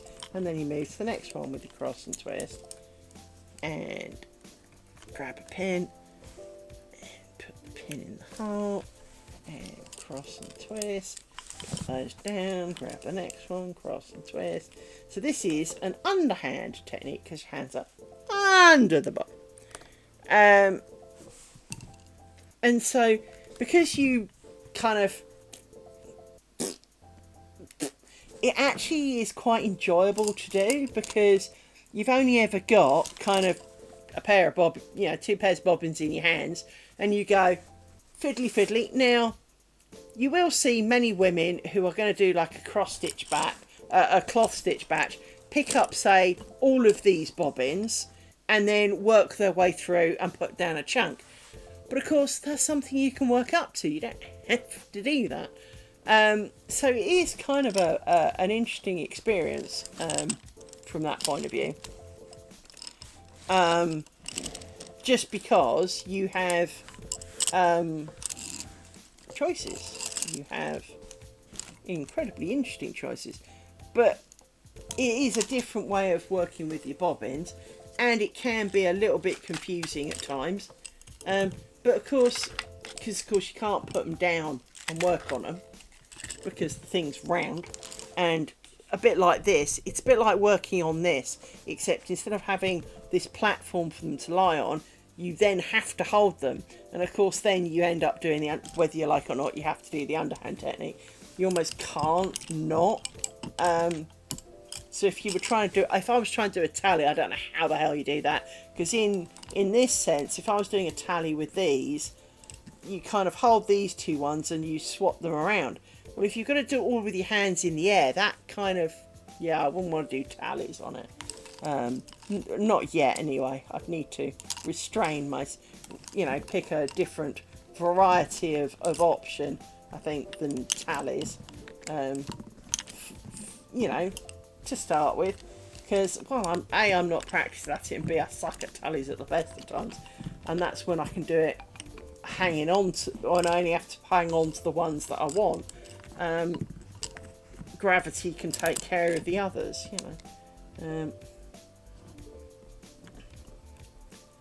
you went over those, you go under that, over that.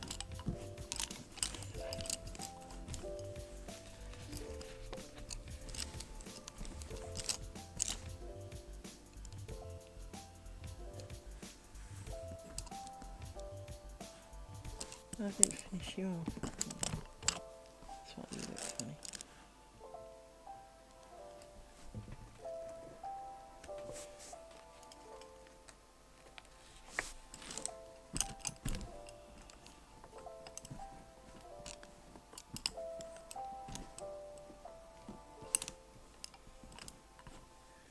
And you're longer than everybody else, so you can get shorter. You're not too long, I'll let you off. So yeah, I kind of would like to do that as a kind of a side idea. Something to be entertained with off stream kind of thing. Because as you know, I like to experiment with other things.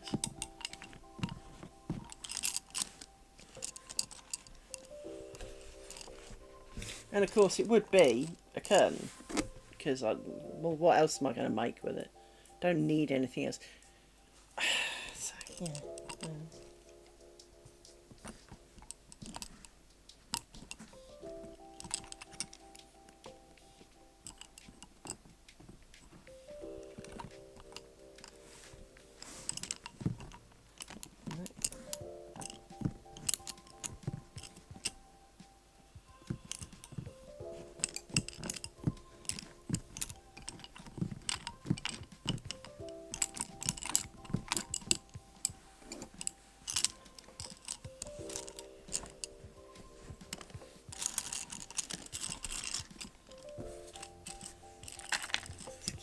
You down.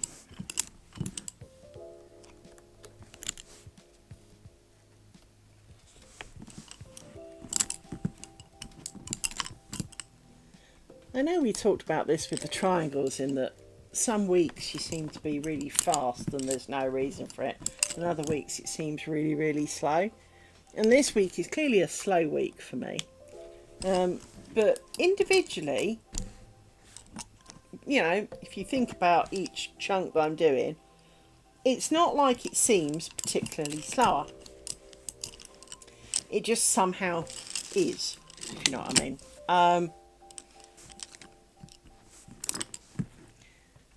And, like a lot of these things, there are times when you're sitting there going, I don't get it.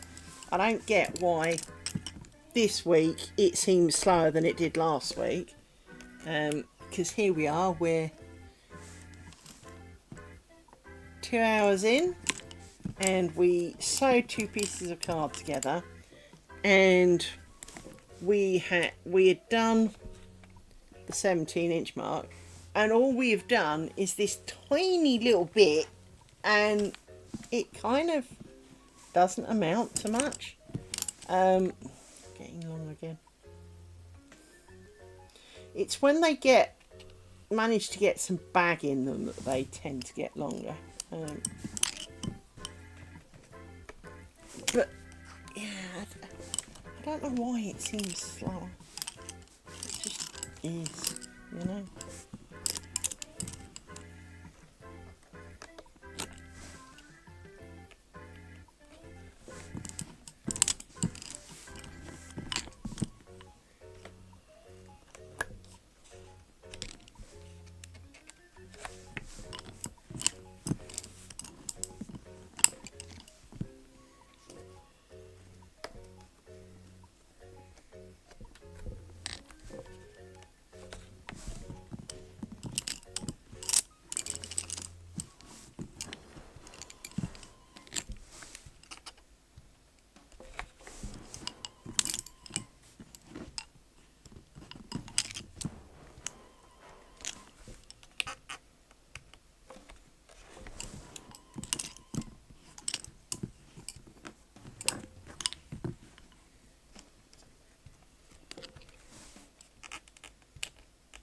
2, 3, 4, 5, 6, 7.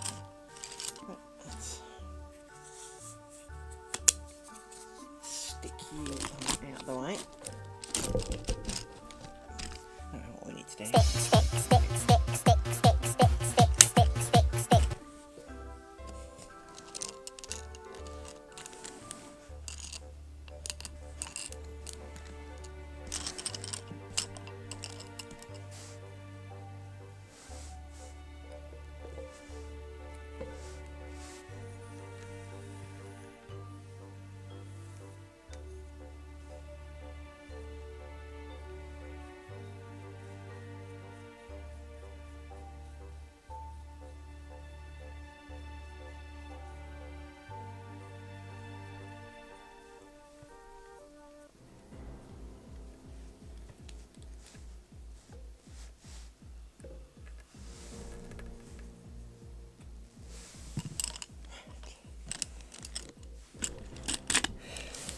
You and you're too short.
You need to go that way.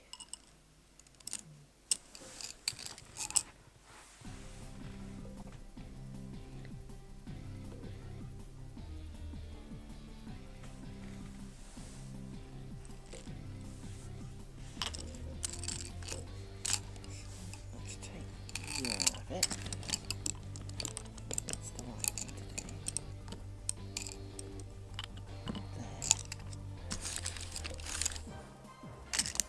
Squish them up. Go with you.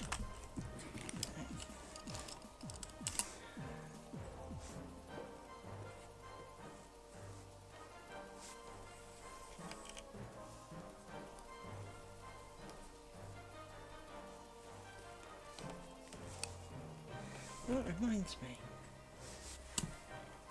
there was a thing I was watching on eBay. Bear with me one moment.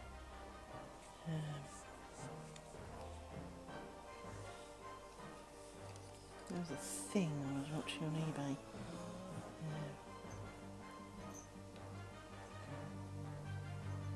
Watch list, that's what I'm after.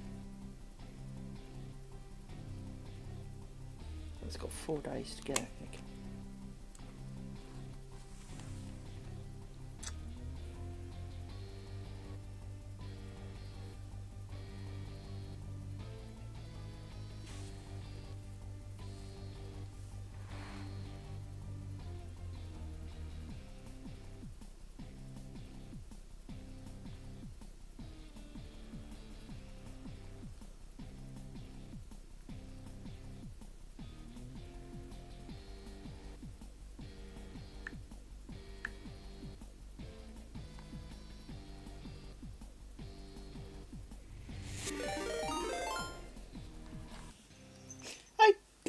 creamy. Thank you, Rowan.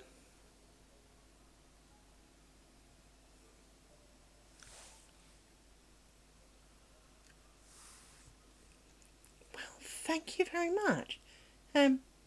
I was just about to show everyone something that made me laugh. So, you are. I very much. I am. I was about to show you. Well, this will make you even more convinced how British I am. I was putting my Tesco order together, and well, I'm partial to. I mean, imagine there you are. You're thinking, right? Well, I'm going to do like a nice roast on Sunday, and I fancy some pudding. Thank you, Raven. Anyway, I want to show you. Now think about this. You're after a pudding after your roast dinner. And in England, we quite like a bit of a stodgy pudding. We like it to have a bit of weight and gravitas to our pudding. So generally, you're thinking, you know, treacle sponge and custard, spotted dick. Not that I'm hugely into spotted dick, but spotted dick, bread and butter pudding. Something quite heavy with custard, right? And I quite thought, you know what I haven't had for ages? Apple crumble. I really love a good apple crumble. Look what they suggested as a choice because apple crumble wasn't available. I'm sorry. When in the name of all that is holy are you going to have cream, spinach and custard?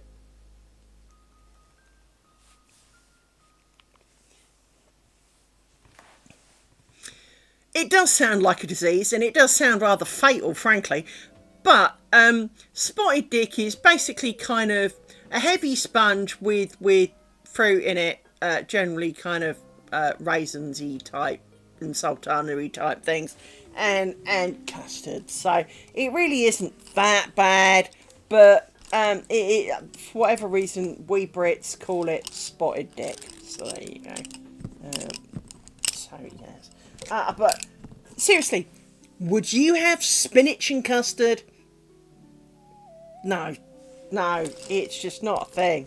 It is just that's criminal. Plus, more to the point, I don't do green vegetables, and so the fact that you want to substitute something as glorious as apple crumble with a green vegetable product is just wrong.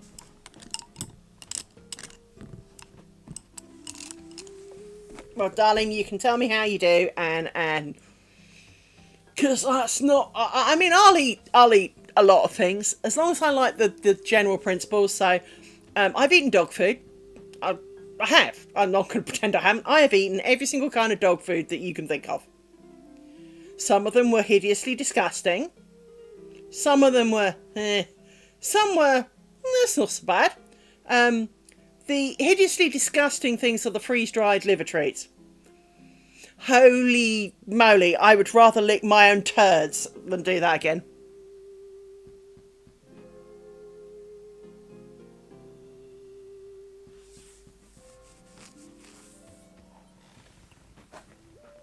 Yeah.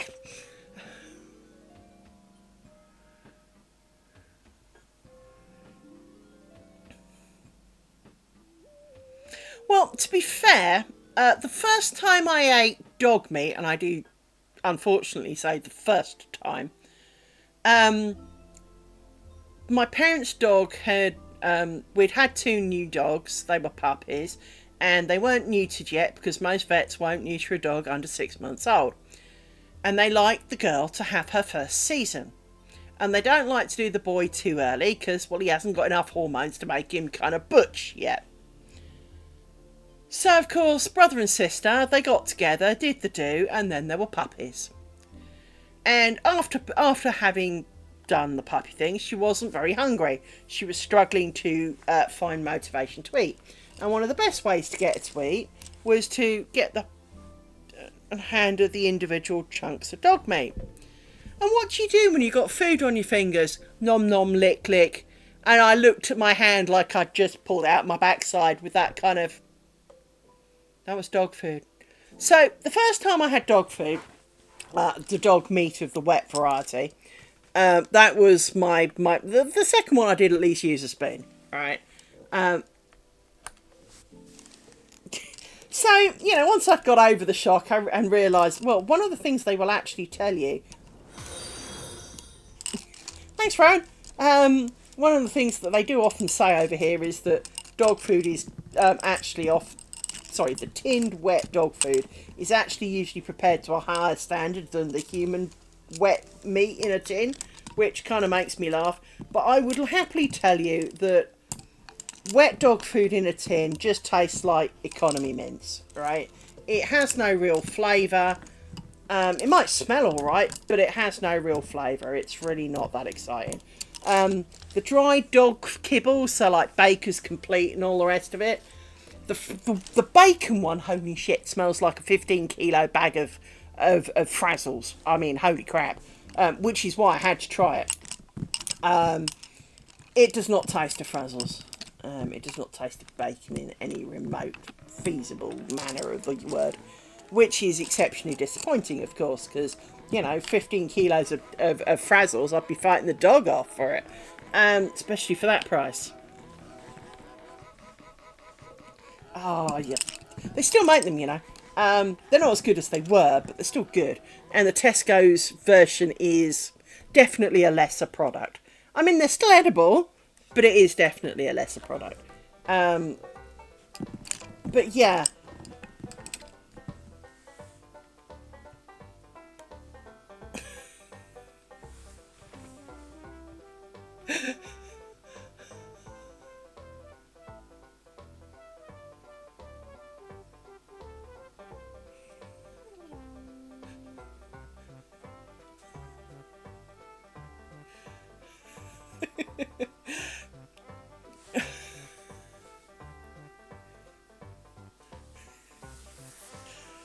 Rowan, unfortunately, yeah, and I'm glad I'm not the only one who's tried dog food, and that is the thing, they put so many less additional weird things in it. It does have a better shelf life, but as you said, it's got a better shelf life. It is purely meat in a tin. It does not have 50,000, oh, we've added this to it and we've bulked it out with. It is just meat in a tin, and so it's perfectly fine. So you're not, I'm glad I'm not alone on that one. But it is kind of amusing, when you as you say, you do get some very dodgy looks from it. But, but as you say, the fruit teas, I've only found one fruit tea that actually tasted of anything other than Catwee. I'm sorry, but I can't say I've sampled Catwee. I mean, I've sampled some strange things. Catwee is not one of them. But it's, it's kind of like, it's like it tastes like shit. It becomes that kind of... You assume this is what that must taste like. And I can tell you now, dried dog liver treats. Holy crap. You eat one, they're like less than half a centimetre cubed. Nom nom nom, you will taste that for 72 hours. No, it's not that bad. But the fruit teas smell glorious, taste like cat pee. And the only one I found that didn't taste of cat pee was the Twinings licorice tea. Now, I don't actually like licorice as a whole. In fact, I really quite dislike licorice as a whole. However, Twinings licorice tea, you put it in your mouth, tastes of catwee, doesn't taste of anything at all, in fact. Doesn't even... It smells glorious. Doesn't taste of anything. You swallow it, and then there's an explosion in your mouth of immense flavour. And I mean, like, you just threw in ultra super concentrated flavour, right? And it is a glorious flavour. So...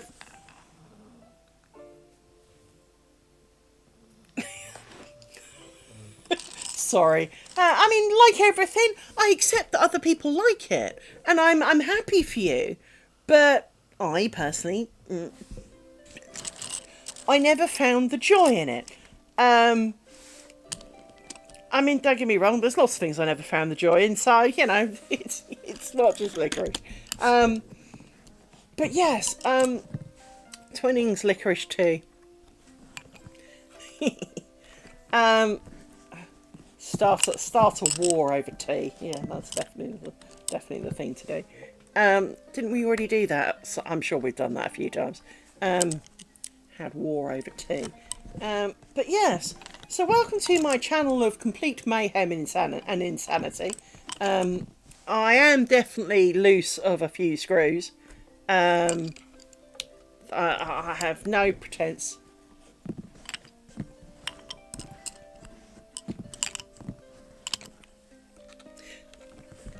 Yes, and I think that is also possibly part of the problem, is that possibly why I like licorice tea but not licorice, because of course it's not necessarily actually licorice. Because one thing that I did discover, which raised me a few eyebrows, so if you go out and buy Bassett's licorice all sorts, for example, there is no warning on that packet, not one. If you buy Twinings licorice tea, they tell you you should not drink more than one a day because it has a laxative effect. Well, hang on, if licorice has a laxative effect, why does it not have the same effect if you scoff 5 kilos of licorice sweets? The answer is, because it ain't. And I think that is part of the problem, as you say, is it's not actually licorice. It's a bit like white chocolate isn't considered chocolate, but it is actually made from chocolate. It's just not the same bits of chocolate. Well, that's the thing. I think that is actually why I don't like the fake shitty sweets licorice that you get. I probably actually would like real licorice should I be able to actually get some. Because I really, really, really like that tea. I mean, to the point.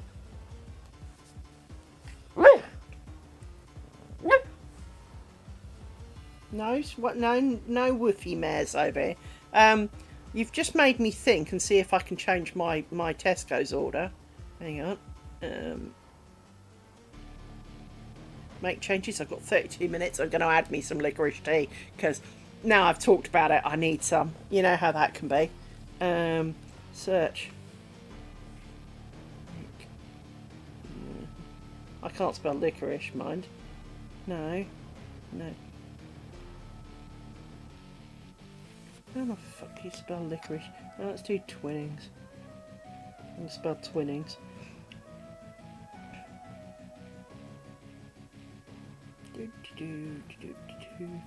It's funny how you type in Twinings, which is the name of a tea brand, and get back tissues and Tesco Romney Hearts twin pack of lettuce. I mean, no offence, I don't want to dip that in my tea. Twin garlic baguette. Actually, that sounds quite nice. No, we're not going to get... Well, I can have an Active Fruitopia toilet rim block. No, I won't be eating that. Where is...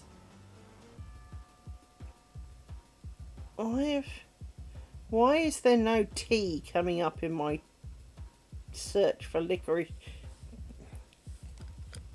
Tea bags. Let's try that. Pinching tips every day.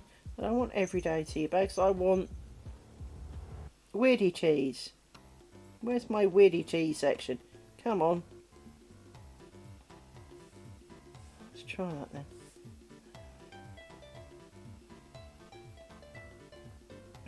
Breakfast.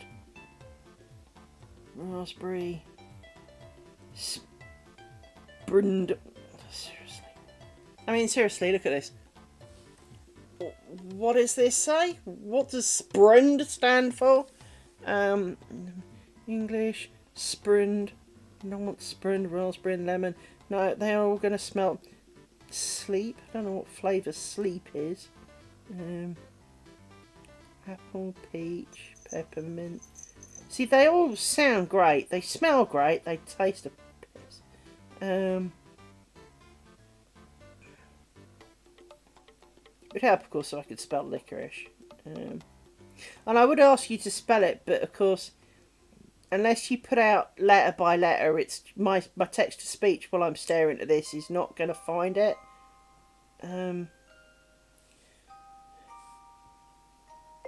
Licorice. Go on. Search.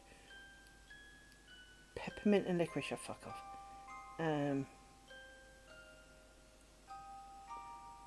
Have they stopped making it? Oh, that's just freaking typical, isn't it? More licorice tea bags. Okay. Pucker herbs. Pucker. No, I want the twinning one that you had before. That was glorious. I want it back. You bastards.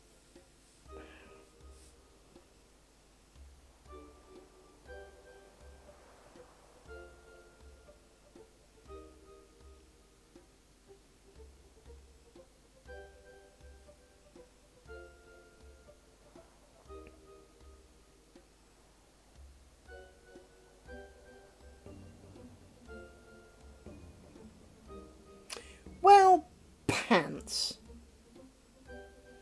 Pantsty poopty pants.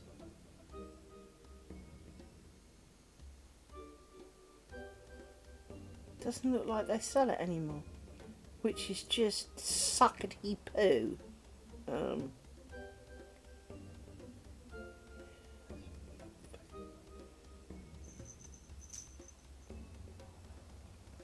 mean, out of interest,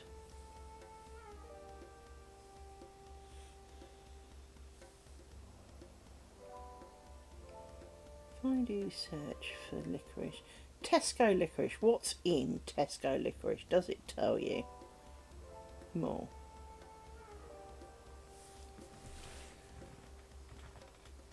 It says, licorice pieces. Our confectioners have been creating classic sweet treats more than 50 years. We take traditional recipes involved in today, so our sweets are tasty to be. No artificial colours or flavours, inspired by with a hint of treacle. I bet they taste like butts. Again, I have not sampled butt to prove this. Oh, here we go. Ingredient. Okay. The ingredients of Tesco licorice are as follows. Bear in mind, they're in the order of the biggest amount first. Treacle. Wheat flour. Colours.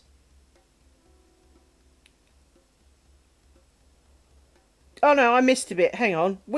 So the wheat flour is made of flour and some other shit that they added into it to try and make it good for you. So it's got calcium carbonate, iron, niacin and thiamine. So there's a couple of vitamins in it.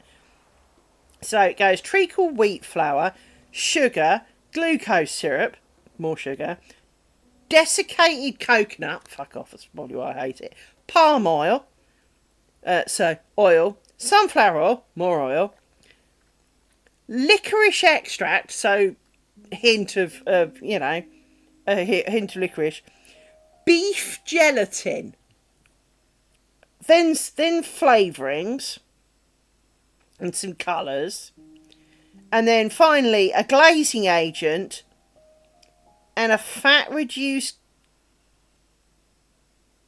cocoa powder. Why would it have cocoa powder in it? That sounds no wonder I hate this stuff.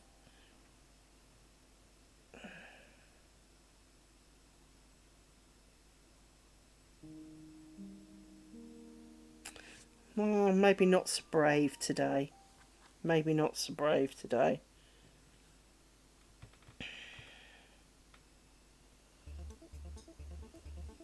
Yeah. Maybe not brave today. Maybe another day. I will buy Tesco's licorice and find out whether I like that or not. Because I certainly never liked Bertie Bassett's or licorice all sorts. So there were some I liked, but there were some that were not actually licorice at all. So I kind of liked those, but they weren't the licorice flavoured ones. So, you know. You're not going to buy a bag of licorice when you've got no one to palm off the licorice flavoured bits to.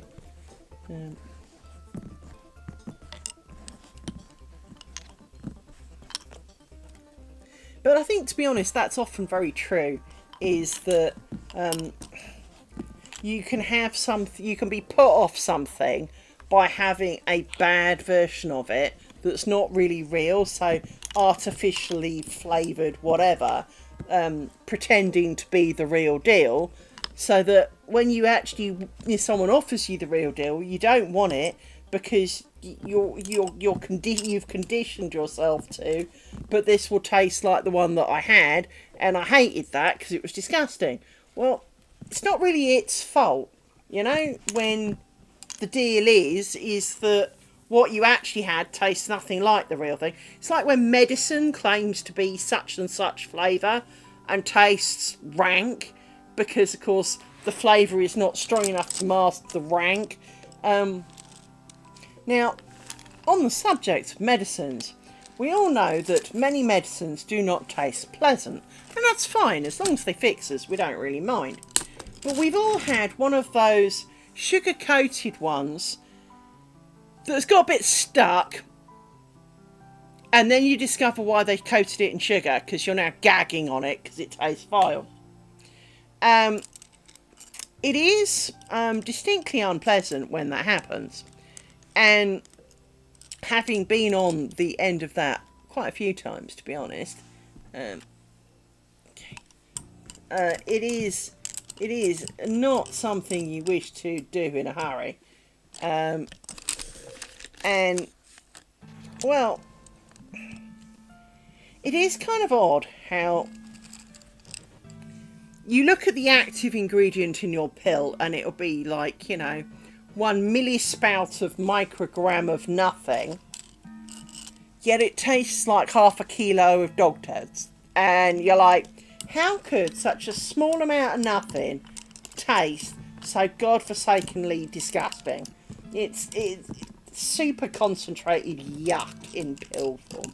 And as I say, as long as it fixes whatever ails you, you don't necessarily mind a bit of yuck, but there really is too much yuck.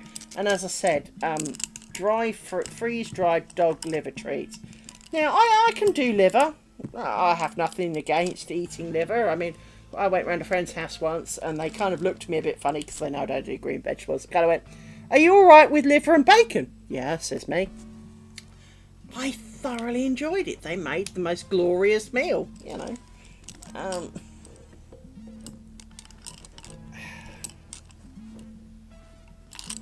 Ads, of course there are ads.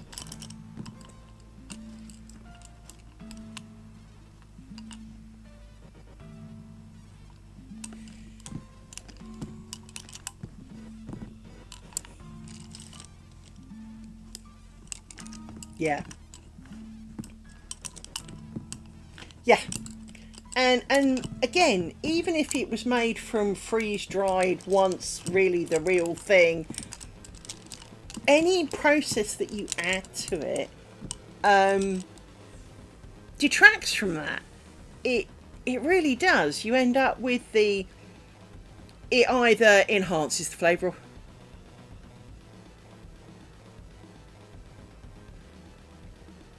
That's okay.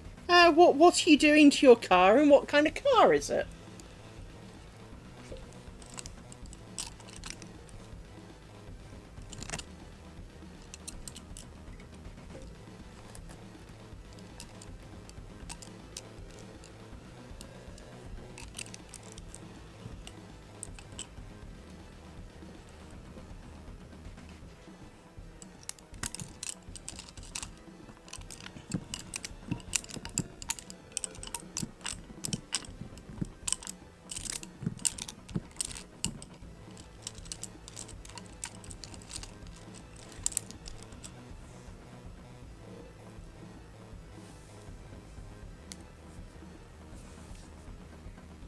Nah.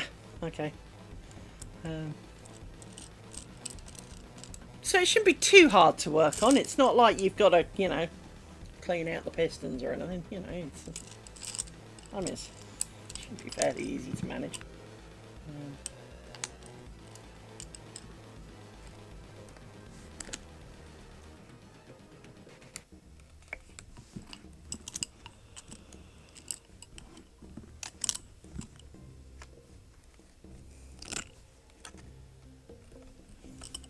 So what was Rowan doing before before at the end of his stream and you came all over here? What was Rowan making? I should have asked.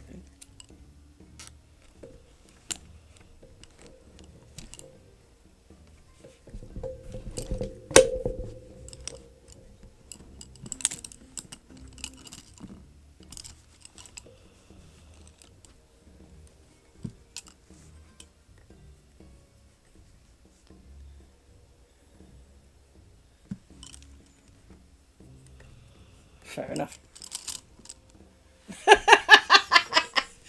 Yeah. A Volvo only in name. Yeah.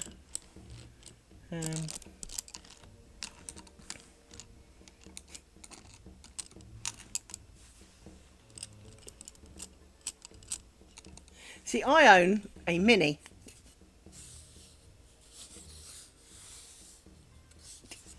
Fair enough. Don't get me wrong. I am very used to having non-lace people in here, mainly because we're not that common, but also because there does seem to be a thing in general where crafters will watch a crafting stream, not because they want to learn how, but because it's interesting to see other people doing a craft that is not your own, and how it works and how long it takes, and you know, the amount of effort and stress and how difficult it looks, and you know, kind of give it a kind of once over. It does not instantly mean you now have this burning need to go out and buy all the kit and have a go. Now sometimes it does, you do kind of want to have a go. So for example, quite recently, well, I'd seen it a few times. In fact, my mother did some as when I was a kid. I don't remember what she ever made out of it. But my mother did some tatting, and I've watched the Travelling Tatter. Now, she's a great, glorious person. But every time I tried to do tatting, I found the string, the shuttle, my hands just kind of tied in a knot.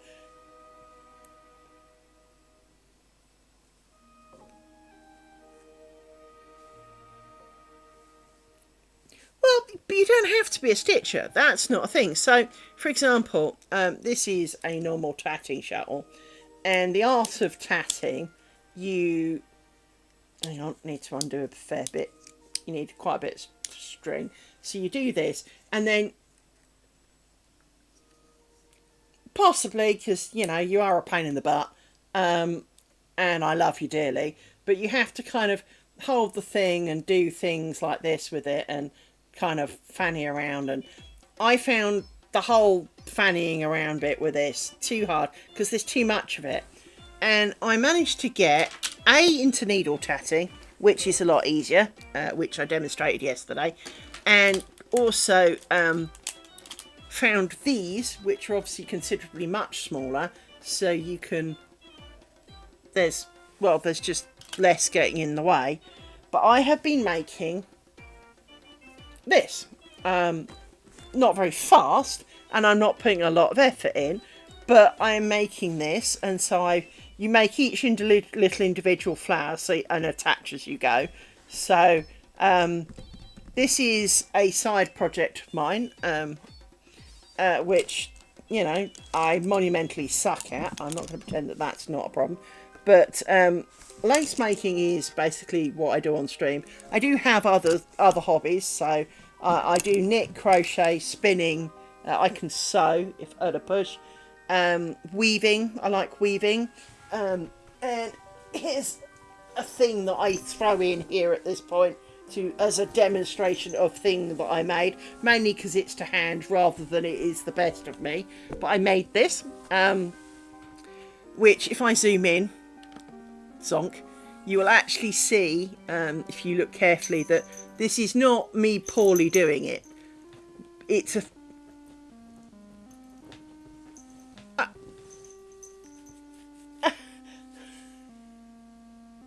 So, as you can see, there's like... It's hard to tell, but there's like diagonal lines this way in the red, going like this, and diagonal lines going this way in the white.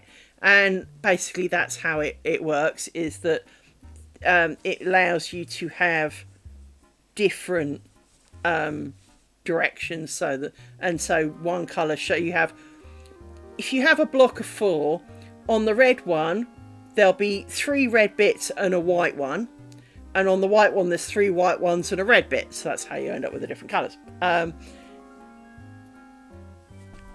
And so there's the back. So it's just the kind of same thing, but, well, red on white, not white on red kind of thing. But if you were to make this on a standard loom, you'd need, we worked it out the other day, you'd need somewhere in the region of 48 shafts, and you don't get manual 48 shaft looms. You don't really even get electronic 48 shaft looms.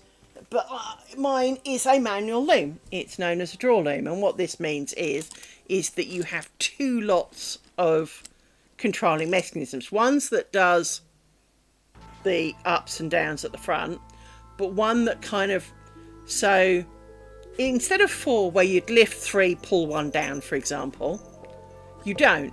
You lift 1, you pull 1 down. The others go wherever the other set of shafts have determined. So if it's lifted, then it will have 3. You have 3 up because 1 you forced up and it was up already, and the other 2 go up. But you have 1 that you pulled down, so that one is still pulled down. If you didn't pull it up, well, then they're all down. So 3 will be down and the 1 you forced up will be up. So hence it can swap, and it's known as a draw loom. And it does make, you can do many things, and I've got 16 shafts, so I could do really complicated things at the front. And then I've got 50 shafts so I can use the back, and basically you can multiply them together for the number of combinations that you would have. And you can do an awful lot with that, including right words. And then, as if that wasn't enough, I have a thing called a unit pull. And a unit pull means I can arguably lift a single thread by yanking on a string. So I could literally, should I feel the burning need, attach each string to a thing and control each thread individually by pulling on, yanking on strings.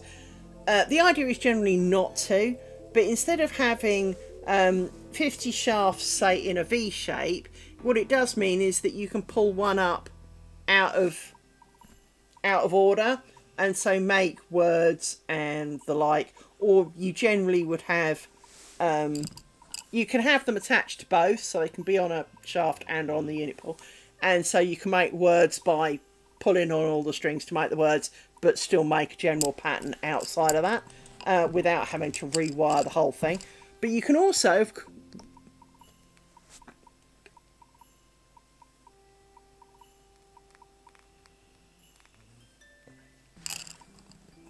oh yes, absolutely. Weaving was one of the, and punch cards came from weaving, where you would have a dobby that reads the punch cards to make a string on a jacquard loom. It's where original computing was formed. So yes, absolutely. And by the way, I'm also a computer programmer, so I am fundamentally a geek who likes non-electronic crafting. I have nothing against electronics, but I like my crafting in the, when the power goes out, I can still do it variety. Now, admittedly, right here, right now, if the power was to go, you obviously wouldn't be able to watch, but I've got a special light over there that is real freaking bright and lights the whole room for about 20 hours. So I could do some of this and without any power. So it is one of the joys. Which reminds me, I must get some more of those lights. Because they are really good. Because from some reason around here, we love power cuts. We've had quite a few. One lasted nearly all day, which was really boring because I was supposed to be at work. What a shame.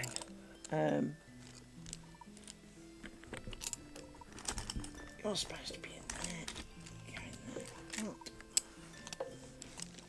1, 2, 3, 4, 5, 6, 7. There is no special reason why it's 7 other than the 7 fit well on the stick. So. And Stick, stick, stick, stick, stick, stick, stick, stick, stick, stick, stick. So.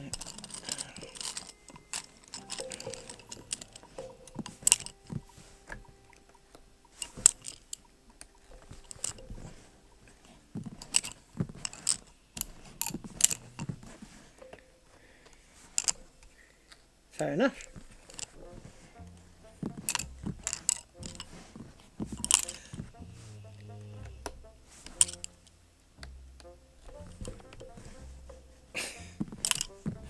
Programming is a lot easier than it sounds. It's a bit like this. Everyone thinks this is complicated. There is only 2 moves. It's a bit like knitting. Knitting is knitting or purling. There is only the 2. It is combinations thereof. This kind of boils down to the same idea in that there is 2 moves. One is cross, which is left stick over right stick, and twist, which is right stick over left stick. I was doing 2 at the same time, but yeah, that's it. That's the entirety of all of this. And you do a lot of it and stick pins in. And the only reason you stick pins in is to hold it in place. It's not actually because it's not actually.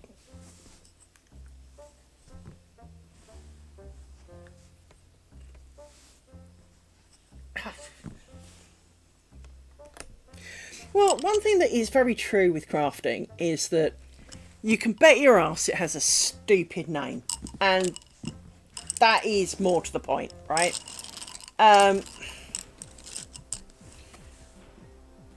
With spinning, you have a spinning wheel. Great, that's a sensible name because you use it for spinning the yarn and twisting it, so spinning it makes sense. You have a treadle. Pedal would have been nice, okay, but you've called it a treadle. I can go with that, at least it rhymes. It's connected to a footman. The footman's the name of the stick that goes up and goes round with the wheel to make so that it turns the wheel. Footman. Okay, bit of an odd name for it. I'll plead the fifth on that one. Don't kind of get it, but okay, so you called it a footman. I'll accept. You know, we can all have, you know, what else would you call it? Well, good questions. Okay, I'll get with that. You then have the main wheel, which obviously has a band around it. That's great, because it is a band. We can, not a band as in, you know, musical instruments, but it is a band. We can kind of go with that. So, when it comes to the actual bobbin, okay, we can call it a bobbin or a spool, as most of us would have thought of it. But okay, you call it a bobbin. I'll take your word on that. You put this bobbin in the mother of all. Now, is that the mother of all whinge-bagged bitchy things, or is that just... No, it's just the mother of all. At the end of at each end of your mother of all, you have a maiden. Okay. And you then have a leader attached to your bobbin, which sits on the spindle in the middle. And that leader goes through the orifice. Yes, the orifice, and we're all laughing. And you're just kind of going, who the named this shit? Seriously? What drugs were you doing when you... Weaving. Weaving has many stupid names, for you have treadles in weaving as well. Fine. If peddling was really so bad, you had to stick with treadle. Fine. Sheds. You have sheds in weaving.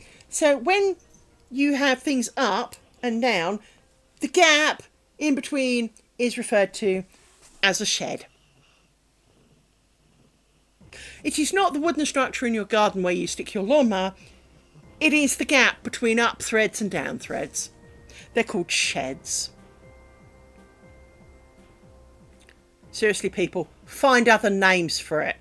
You know? Can we not? So,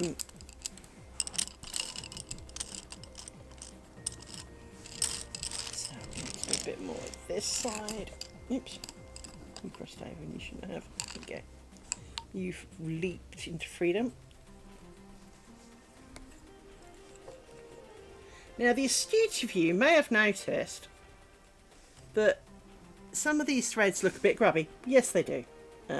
That's the colour of my bobbins coming off on the thread, but it washes off, so it'll be fine. Plus, this is being made for me, so even if it didn't wash off, chances are I wouldn't actually notice. For the thing that I am making is going to be a net curtain. And it's going on a window that, frankly, true. This is true. Yeah, your things do tend to have more sensible names. Although, I'm not so sure that some of the tools don't have some slightly odd names. But, yeah. I've never actually done proper leather work.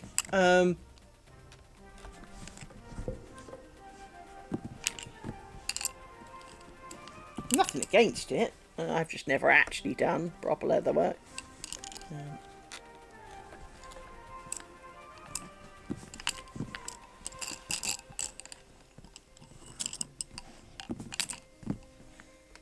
Now, what I'm doing is trying to fill up all of the spots along this side of this motif so that we can do this motif. For this will be at the edge of, this is the edge of inch number 18.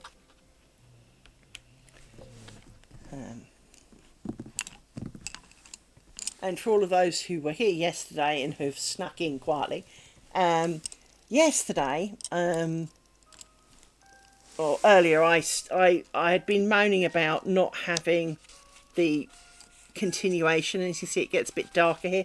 This is because I have, and this bit I have sewed on the next part of my strip so that I can, well, do the do really. You need to go over here a minute. Get back in there. You're a bit short, but we'll sort it out. 1, 2, 3, 4, 5, 6, 7. You don't look like 7 though, so maybe I've got one too many in here. 1, 2, 3, 4, 5, 6. Maybe I lent you 1, 2, 6. I think so. 1, 2, 3, 4, 5, 6, 7. Yes, I did. So I need 2 of you then. Let's borrow you. And not you. 3 of you and 3 of you. You need twisting. And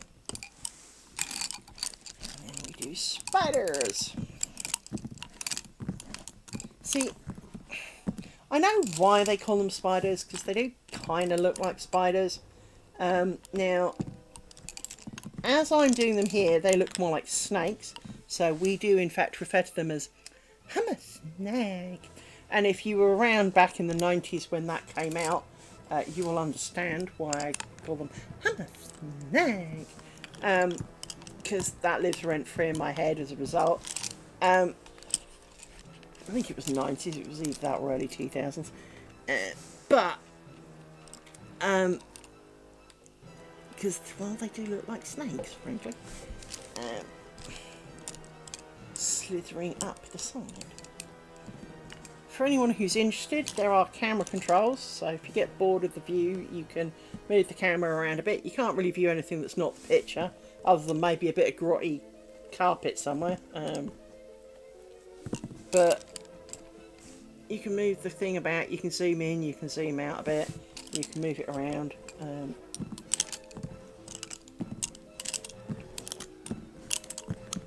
Yeah.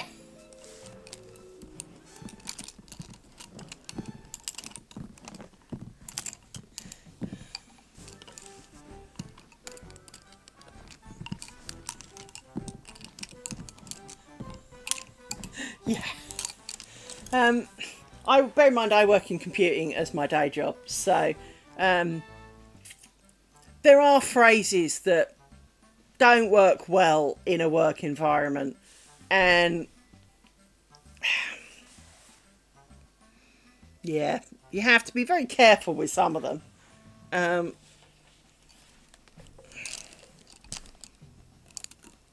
It's a bit like the male and female receptors. Well, that's no good to me. It's got a male end.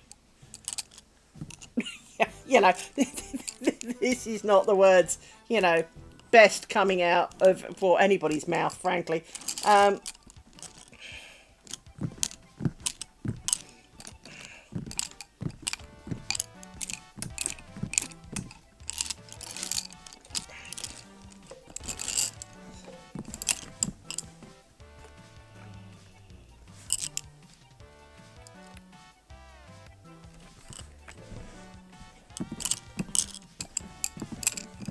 Have you got the male version of that? No, it's not a sexist thing.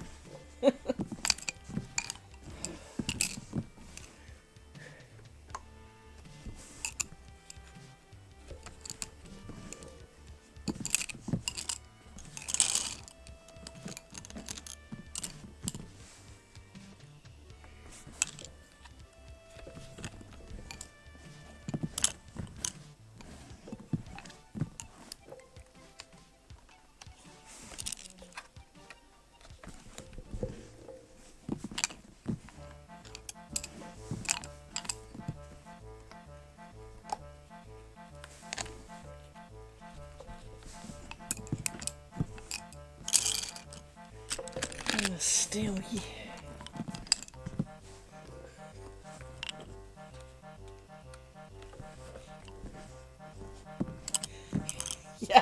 Yeah. There's a song, and I'm a little neurospicy. I'm just a little bit, well, frankly, I'm a little bit weird, but there is a song, and the phrase is, "My brother is in me."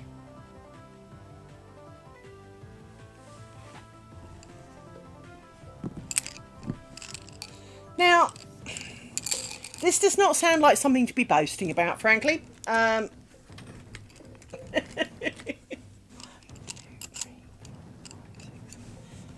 This does not sound like one of those things that you should be pronouncing in public and yelling, because it is not. Normally...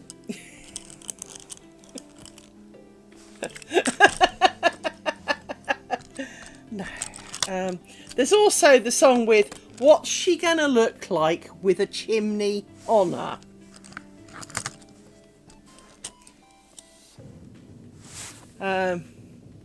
Hang on, let me Google it. And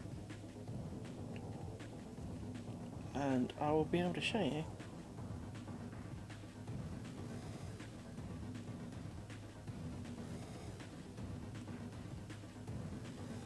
Hang on.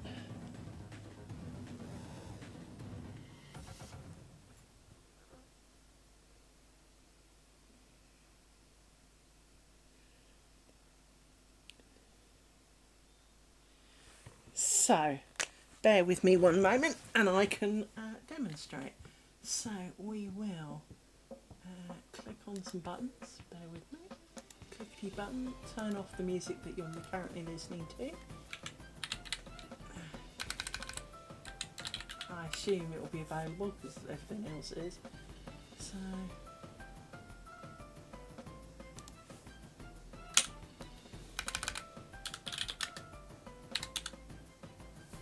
there you go.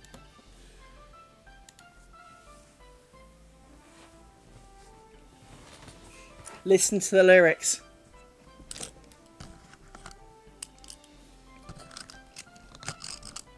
Right, you're loose.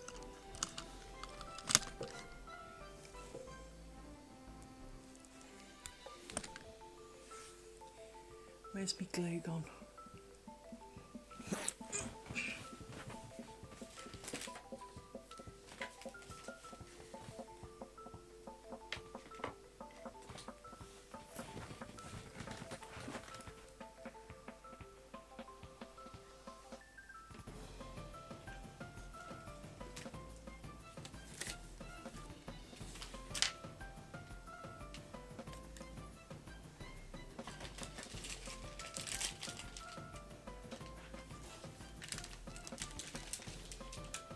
Yes.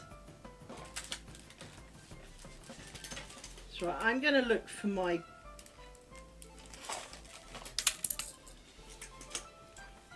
Yes!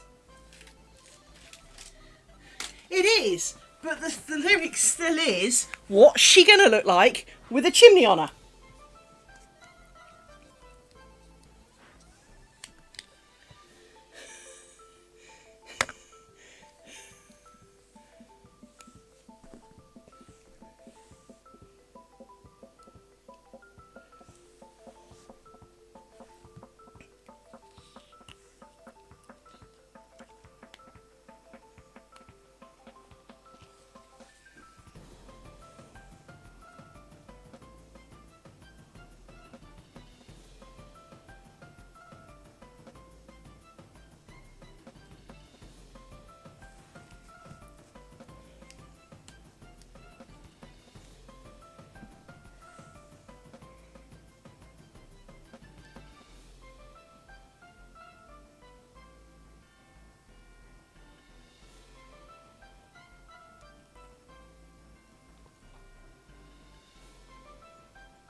It is, but that's not what they say.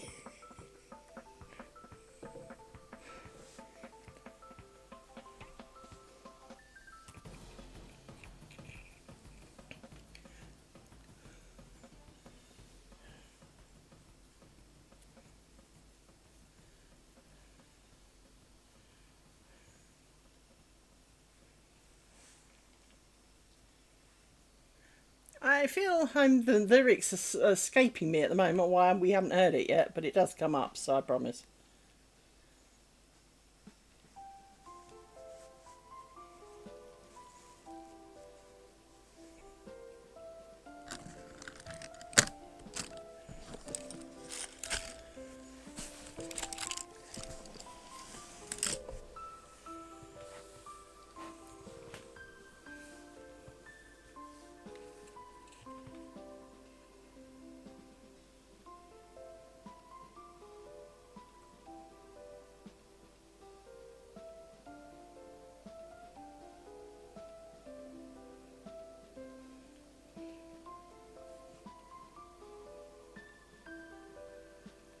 This does not seem like the right song.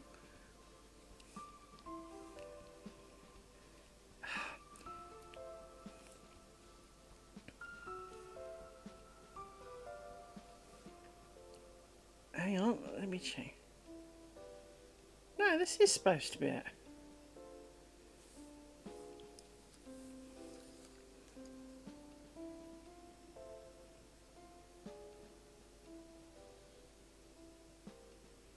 So why can't I see it in here? No, it's not the one. It's not the one.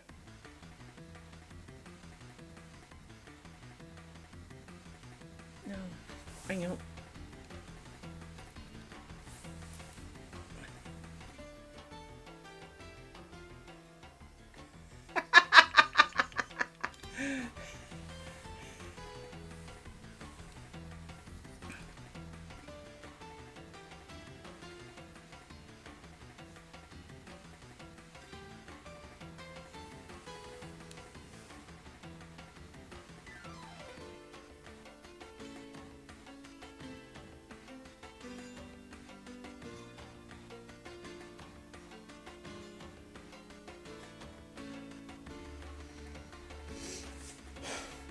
So this is the song, but I can't see, and I didn't hear it. But everyone, the whole internet, is telling me that I heard the song right.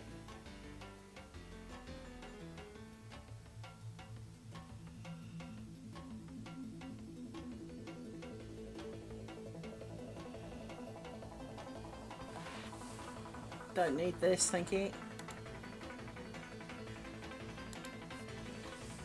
It was supposed to be at the very, very beginning.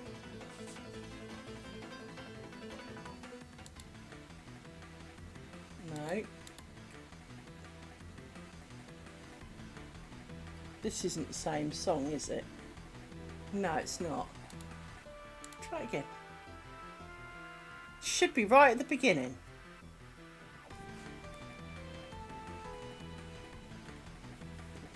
It should be, where did we go wrong? Where did we lose our faith? And then my brother is in me.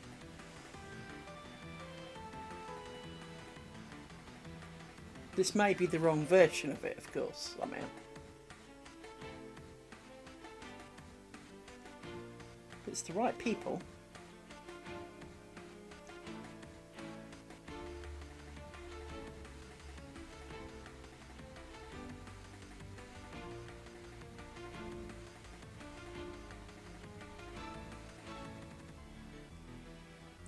But it's not what it sounds like. Here you go.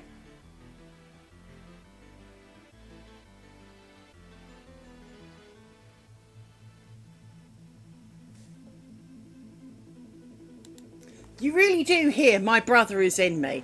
And it's not a good... I mean, it may be a misheard lyric, but need does not sound like me normally. Yeah. It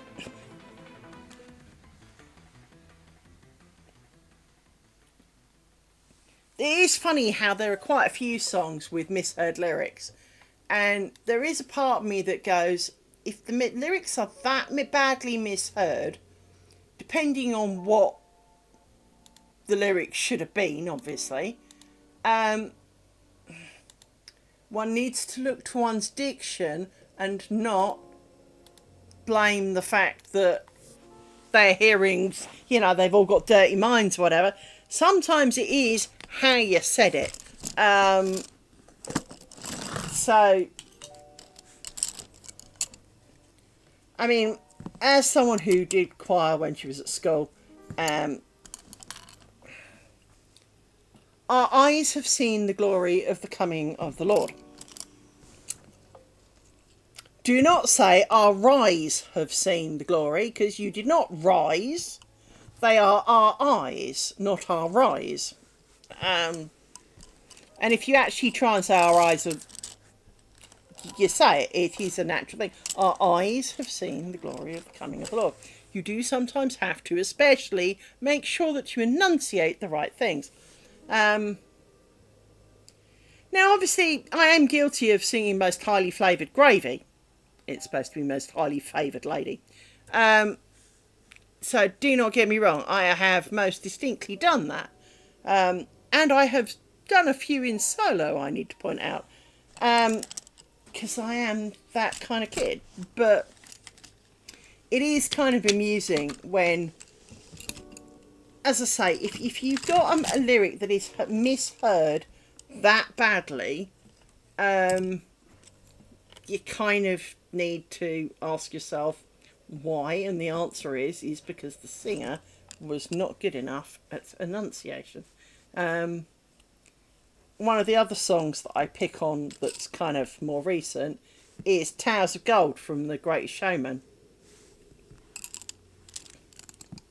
So, to start with, it's not enough for me, she says.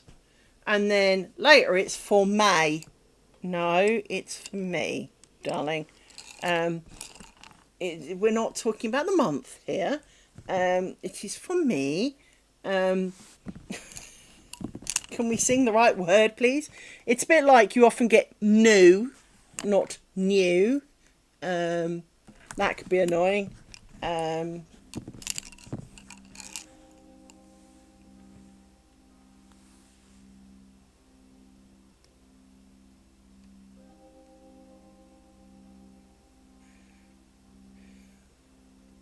I get the penis. I think the penis one is probably more commonly heard, especially when it came out, because, well, most of us that were buying it were younger, so, well, that's just funnier. Now, I know that there's a comic here called Peter Kay who does quite a few misheard lyrics. And do not get me wrong, he's not wrong.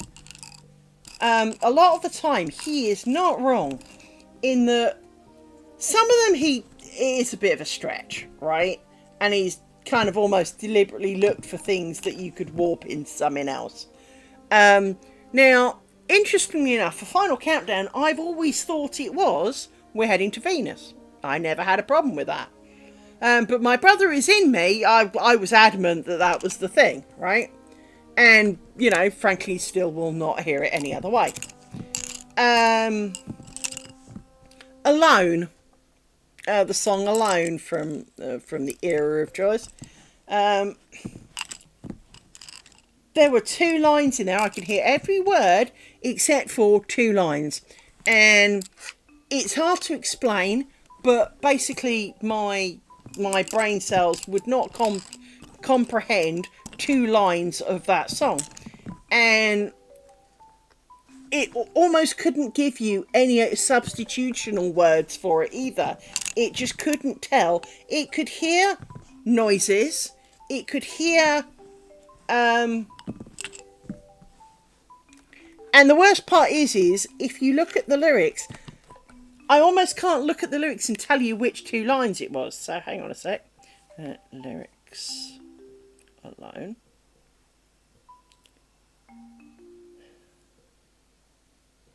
So the first line was, I never really cared till I met you. That's not what I hear.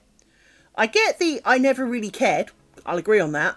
The till I met you bit sounded more like too long for. Well, it doesn't sound anything like till I met you. And funny enough, the next line, and now it chills me to the bone. I don't know what I heard, but it was dead for that.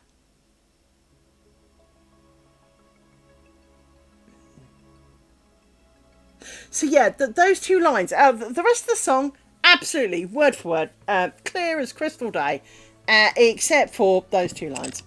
And I remember a fight, literal, actual fight, over, there was an episode of EastEnders where Sharon's done, you know, had an affair or, you know, shagged Phil and not the other one, or whichever way around it was, you know how it is. Anyway, she said something and none of us could agree. We each heard something entirely different. And it didn't even have the same number of syllables. And you're sitting there going, how can we each hear something so distinctly different? And it's not even a bit muffled. It's very distinct to us that they are the words. And we have no idea what she actually said, because we don't know who was right, if any of us. Yeah. Which seems a bit sad, really. Now, let's work your way down. And then we shall do the motify bit once we've done a little bit of this bit on the edge. Now we can kind of get away without doing it, but we're going to do it so, because we can. It's all got to be done sometimes. So.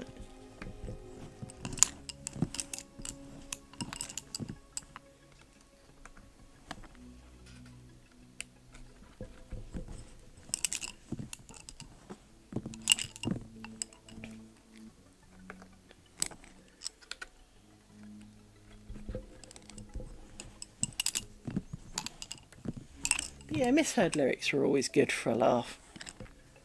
Because sometimes you kind of go, I don't hear that. I don't hear that at all. Thank you, Eka.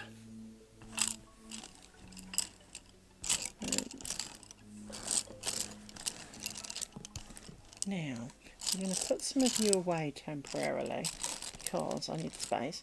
1, 2, 3, 4, 5, 6, 7.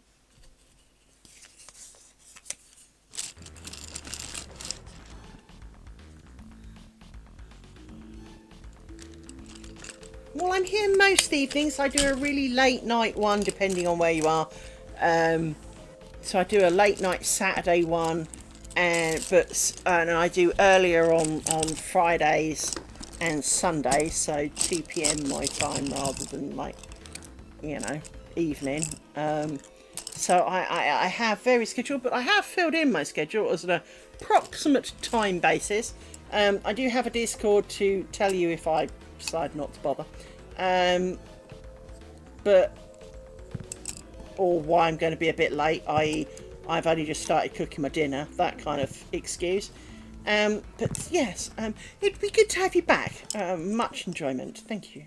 As I say, it's always good to have people to talk to. Very much appreciate that. And Bailey is...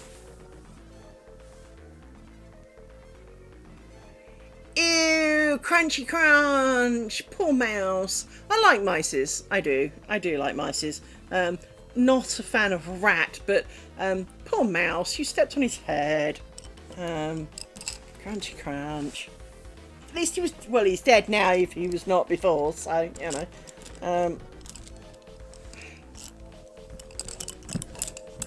But now you've got stuff to clean. Hopefully it was... Yeah, cat's good at that. All I can say is I hope you had shoes and it was not sock. Because, ew. Dead thing on sock. I mean, I love cats, mostly. I am a dog owner, but I love cats. I used to be allergic to them, so I'd never think of getting one because, well, knowing my luck, I'd be allergic to it. But I haven't been allergic to cats ever since I had leukemia, actually. But it is kind of weird that I am the person who will fight the cat for the live animal they're playing with. But at the same time, do not relish the idea of presents. Cat presents, a bit like dog presents. I know the dog meant well, or not, as the case may be. Dog presents usually are bodily excretions. Oh dear. And of course no one, you don't want to be ungrateful for it, but not your bag. No, I get that. My ex-husband does not own a cat, but he has a cat. He does not own the cat. It's not his cat. It just primarily considers his house where he lives. And she lives, it lives, she lives. And cat number one, because he's numbered them. So cat number one is the only one who's allowed in. Everyone else has to stay outside.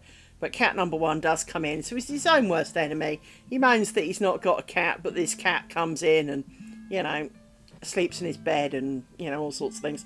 Anyway, cat number one is well known for lacerating him. It was funny because she had something wrong with her paw and it was quite severe, so we needed to take her to the vet because clearly our owner hadn't. And we took her to the vet, got her all sorted. It cost us a load of money. He tried to catch her and he had blood, literally. I mean, these are my dog, and he was not doing it deliberately, but he accidentally just scratched at me and I grazed quite well. But my ex-husband literally bled like a stuffed pig.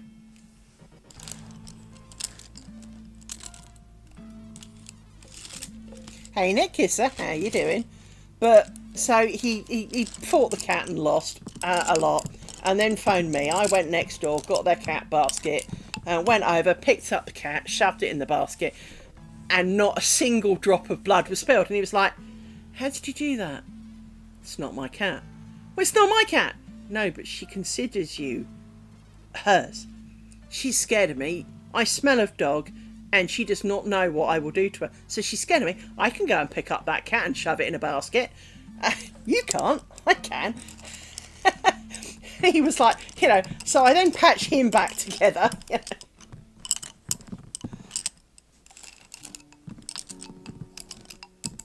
Yes.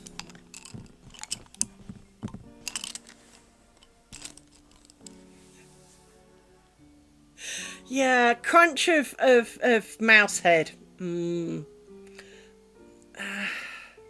I do know that it's amazing how I have a fairly quick reaction, I could put Usain, but I bet you almost put Usain Bolt to shame in the speed, because I remember when my dad's dogs had puppies, coming home from school one day, carefully treading around, and as I put a foot down, instantly aware there is a puppy under the thing that I am trying carefully not, I'm trying not to find any of the puppies because I don't know where they've gone, and I tread it and there's a puppy. I probably put a gram of pressure on that puppy and I felt guilty for years.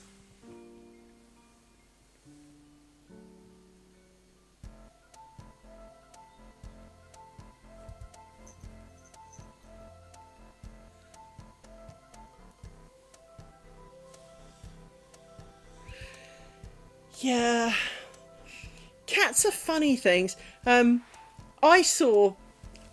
It's going to sound like a segue, but believe me, it's not. Lots of companies are suggesting to people to write their pronouns on their email signatures, and I saw the utmost best answer to my pronouns. Because obviously, you get like, Liz, Kimber, she, her, whatever, right? Dude's written any. And I thought, that's just so great. I don't care. Just call me. I'll answer to it, thing, he, she. I thoroughly don't care, right? Any pronouns. And I sent it to my ex-husband because he likes a good laugh. And he wrote back, my pronoun is cat. For I want to be fed when I want to be fed. I want attention when I want it and not when I don't. And I said, but you've got and reserve the right to lacerate you should you step outside the bounds, but that I'm not going to communicate in advance. Because that, of course, is very cat. Whereas a dog will happily sit there and you can pat it and fuss it for eternity and it's still not enough. A cat, you may stroke me 3 times. No more than 3 to the time should be 3. No more, no less. No, that was 4. But of course doesn't actually tell you that.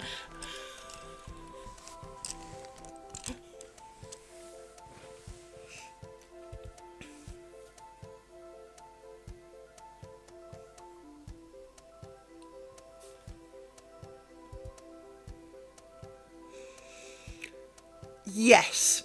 Plants in lakes can have an element of algae and be slimy. And the reason I own a dishwasher is not because I'm against washing the dishes. It's because I cannot cope with a slight layer of, say, grease on the plate in soapy water. That's it. I'm clocking out. I'm leaving the country, moving house. And it is one of those things, is you do not have to be entirely spicy to have them, but lots of people have a bit of an ick about something. So, for example, my music teacher's ick was puke. Now, I'm not going to say I relish in puke, but when our cat puked, at the age of 11, I didn't expect to be going cleaning up an adult's cat puke. Whereas I just went up, picked it up, chucked it in the toilet, washed the bit of floor. There you go. What was the problem? Oh, I can't touch it. But you own a cat. Poo. Now, I'm not good with mucus. My personal ick is mucus and bird poo. But I have good reason for the bird poo. Very good reason. Back in the 80s, red plastic thermostats about this size with white internal plastic and a rim with a yellow cap and a white screw-on knob, right? My mother would make me stuff and put it in the flask. Now, often it was tea, because I'm British. Sometimes it was soup. That was fine. One day, I opened my thing. Didn't tend to drink it out of the cup because I'm lazy. Picking up the thermos, doing this, getting ready to chuck it in my face. But shit, it landed on the edge, so split down the side and into. I can't do bird poo ever since. Just the whole bird poo makes me retch now. But I can talk about things as long as I don't pitch them. So I'm fine. I can talk about mucus. I can talk about bird poo. But if I see them or I picture them, I'm off. I can't do those. It's, you know, just one layer too many of ick for me, I'm afraid. So I totally understand. Everyone has a limit, and yours clearly is ground texture, and that's fine. Whether you have some spiciness or not, it's perfectly fine. My kitchen floor, when wet, has an element of slime to it, and it can be a bit much. But knowing that the floor is not slimy, it's just wet, does help, because obviously I live alone and I know what's on it. Well, with dogs, so.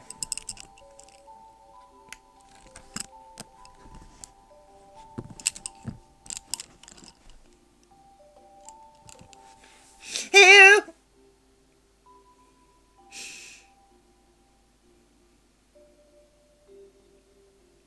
I have a problem with wet socks. I was explaining this on stream the other day. I have a problem with wet socks to the point that as a child, into early adulthood, the moment it rained, rather than potentially get wet sock in shoe and squelch and no, I would take my shoes and socks off, walk in bare feet, because, well, bare feet dry quicker than wet socks. And so, and of course, when you get to where you're going, 99 times out of 100, they've got paper towels in a toilet, and you can go and dry your feet, and then put them in the nice, dry, warm socks that have been in your pocket, and put them back in the shoes, and now you've got warm, dry feet. Whereas, otherwise, you're going to spend the next 2 hours with squelchy feet. So, I very much, I'm against squelchy feet, if at all feasible to avoid it.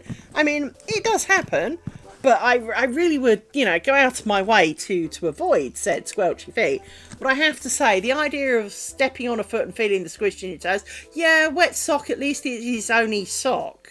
It is a known substance, and one that you were with earlier. Potentially rancid, horrible, slimy. No. We don't need to be thinking about those. And as you say, dead mouse head. No. I can, you know, I understand the not feeling overly pleased about that. That's not exactly, you know, it's not exactly a gift of free meal or you know, money to spend on Amazon as to your wish. It is a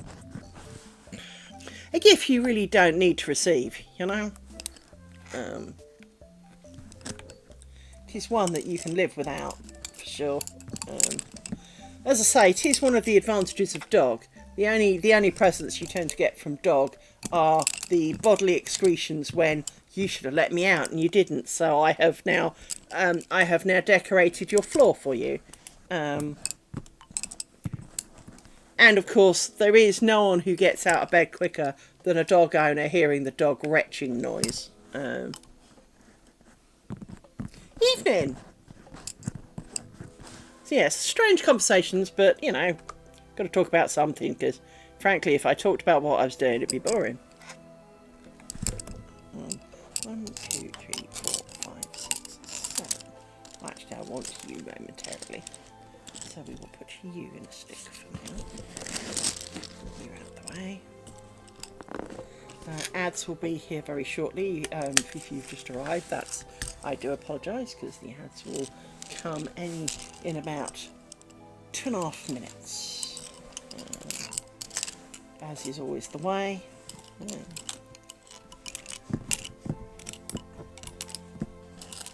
need to do a bit more. And you've just come undone, so I'm going to try and ignore the fact that you've just come undone, because otherwise that puts me off.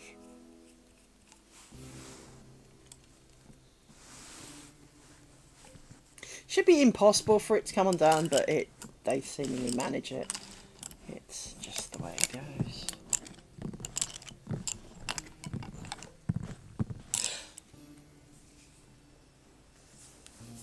Yeah.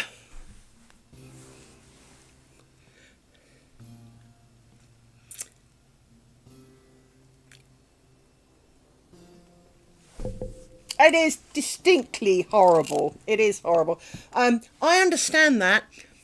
You'll appreciate then that at the age of 16, when my parents had just got new dogs, I came home from school and the dogs had been in and I was first home. And obviously they'd been disturbed during the day and, well, had evacuated bowels. And I tripped up the step that I've stepped up many, many times in my life. I tripped up the step, and as I opened the door and went to go in, obviously tried to move forward without lifting my foot, hand straight down in all through your fingers. 16 childhood. Like 16. Yeah, age 16, hands straight in. And nearly nose, because of course you put your hand down to stop you falling, but you know, if my hand had, because my hand skidded in the that was on the and I nearly face planted into a pile of poop, runny, stinky poop. That thought is still quite adamantly fresh, and it is a best part 47 years later, and it's still quite fresh in the brain cells for that one. I slipped in dog wee and bust a knee doing it, and ended up stuck in the door frame naked because I'd just been in the bath, so I was clean except for the now fresh dog wee, and with stuck in the thing with one foot tucked in my armpit so I couldn't get out. And basically, in true British form, I lay there laughing like a child because I really thought I was going to be found dead naked in a puddle of dog wee. Yeah. That was distinctly unpleasant. My knees hurt almost instantly thinking of that day.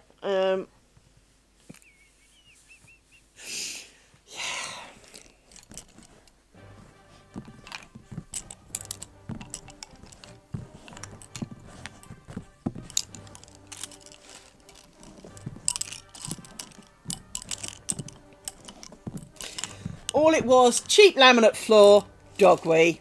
And I did the extra slow, super graceful style slip on what, you know, got one foot as I'm stepping forward. The back foot slowly does this too, but also then wedges in the door frame, so ends up in my armpit, because of course that's where feet live, right? And so of course now in the door frame with my foot in my armpit, so I can't roll one side because, well, that's stopped by the fact that my foot's in my armpit, so I can't roll that way and can't really roll the other way because, well, I'm wedged against the door frame. So I really was convinced I was going to die there. I really, really was. I just had visions of the, you know, few days later, people wondering what happened to me and coming along and finding my half-eaten corpse with...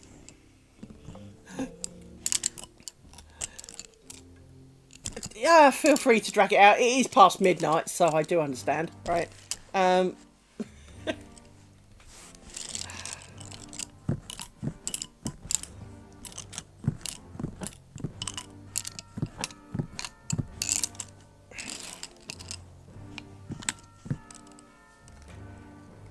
we're nearly ready to do the motif. Ooh, I know what we haven't done. One thing we could do.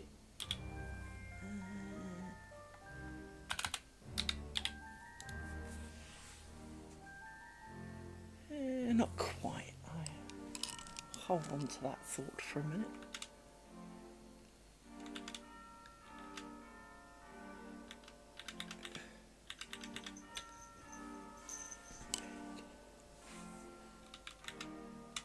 Oops.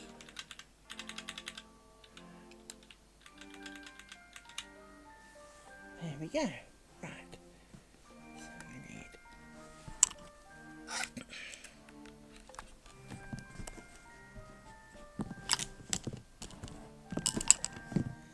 Actually, before we do this, I'll scoot you up again.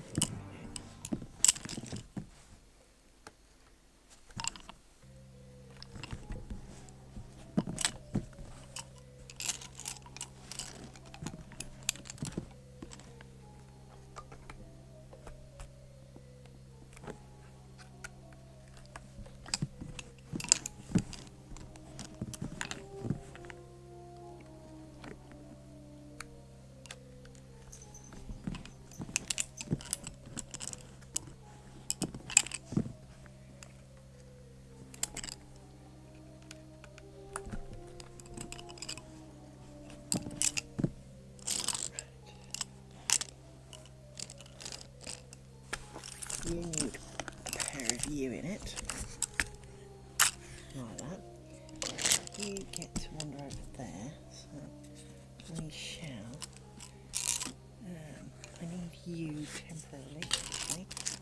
And you, and we'll do you.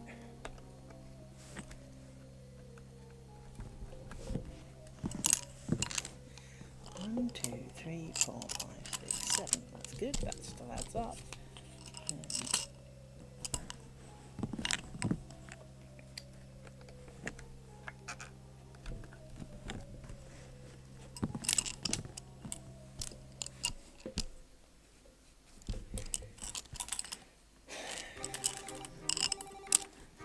actually, just make it square. Do you two?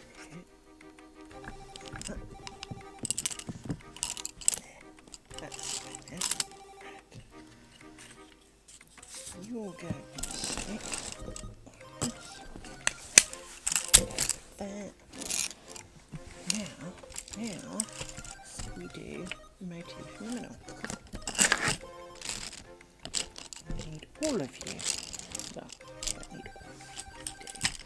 So we need most of you. Right. 1, 2, 3. Slide to the right.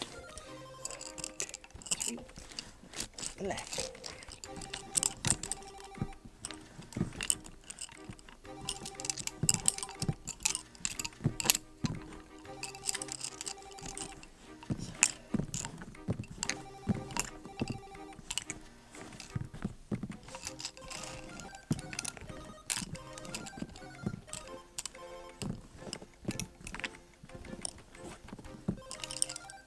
You need to be longer.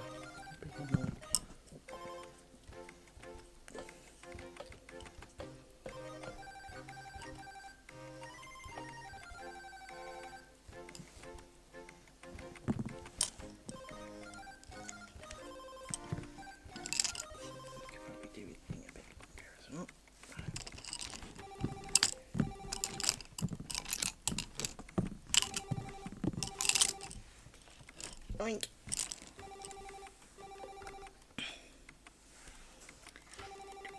Penny that one.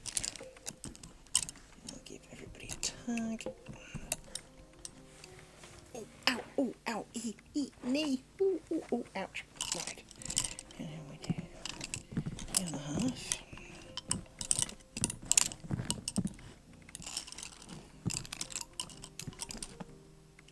No, this isn't right. I screwed that up somehow. Search. There.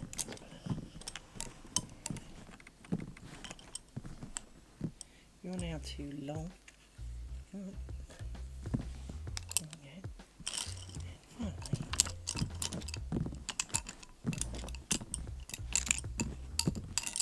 come on. And then we scooch you up like that. Up.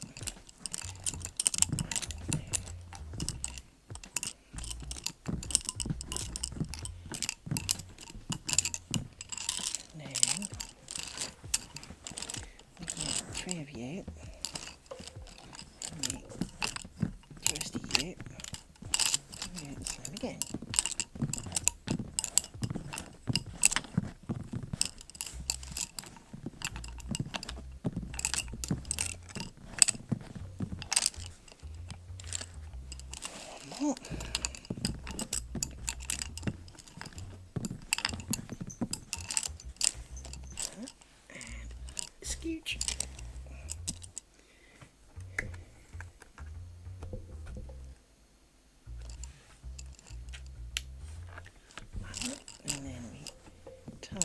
buddy, because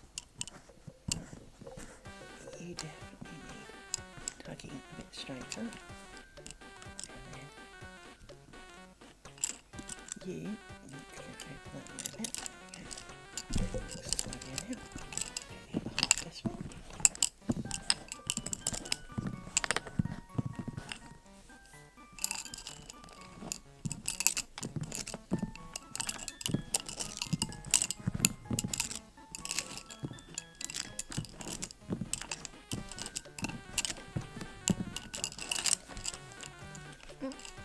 Scooch. Big scooch. Tug, tug, tug. Tug, tug, tug. That's them sorted. 3, 2, 3, 3. You then come down through here. This chunky one. Like that.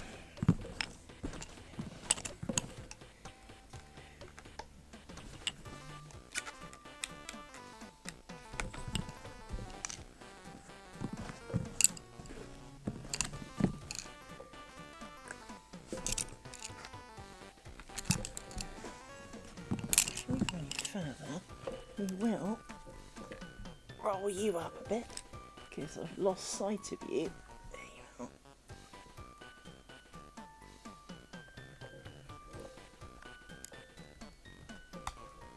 Like that. There you go. In case you're wondering, I've got a little roll at the back here of stuff I've already made. So just rolling that up so I can keep the work on that. Because, well, for those who, as we've been talking about cats, while dogs don't do this quite so much, dogs still have a habit of managing to whack things with their tail, will get something caught in it, pull at it, chunk at it, annoy it, and it just doesn't need that in its life. So if I roll it up, nobody can mess with it, including me. So it is safely secured away in that. So these three now have to play with these three.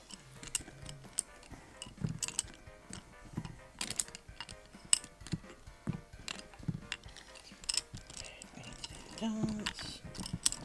Need to go over there a bit more because you're going to be in the way.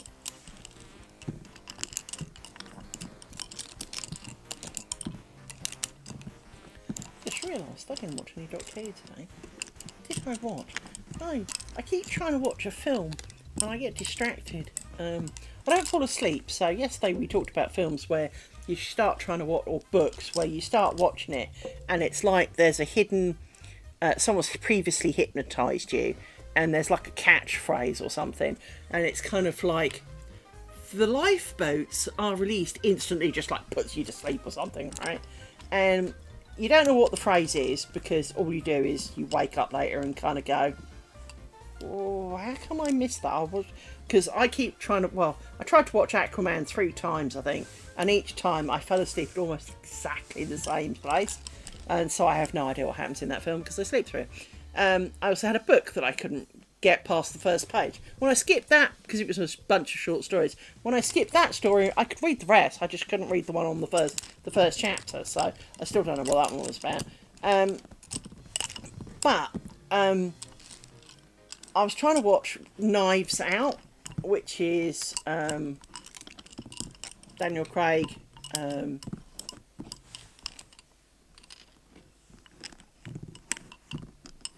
being a inspectory private eye sleuthy thing in a murder mystery, and it's not that I'm not enjoying it, that's the stupid part.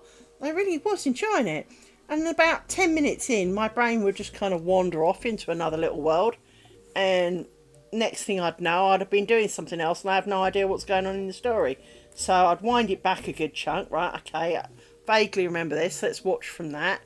And about 10 minutes later, so I spent all day watching the same film, going over same chunks of it and gaining a handful of minutes into the next unknown, only to get distracted again and not be paying attention and now not know what the hell is going on.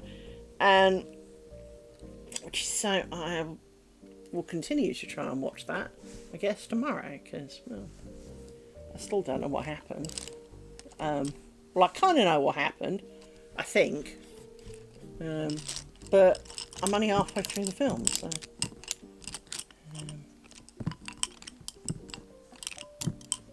because it's taken me all day to get halfway through the film. Actually, we'll do you first.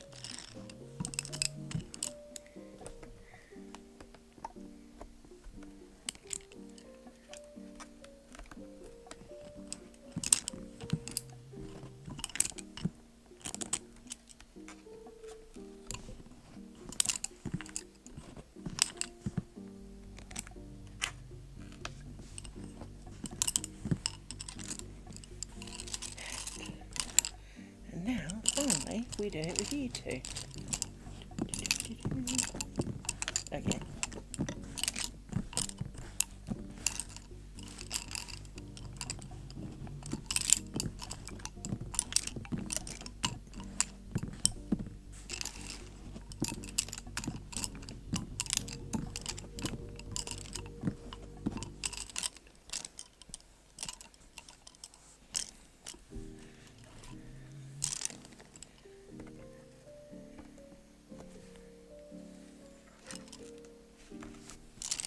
The only annoyance with rolling it up is you often tend to roll it up slightly too far that you can't quite pick up the pins you need to do to sort it out.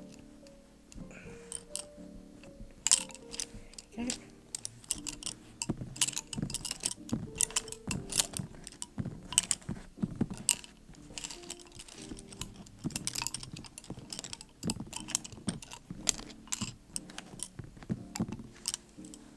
That didn't feel right. Undo that a sec.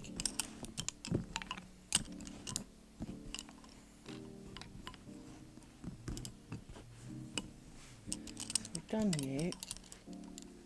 You're the 6. That's right. Just didn't feel right. It felt a bit short. It's a bit weird. And the last bit.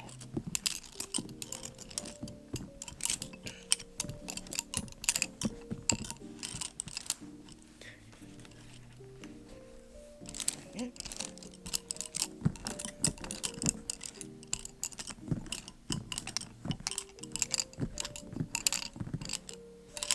So, scooch. Pull, pull, pull, pull. You. And then hold you up and pull on each of you to get you nice and sorted. Then you need to get a bit longer.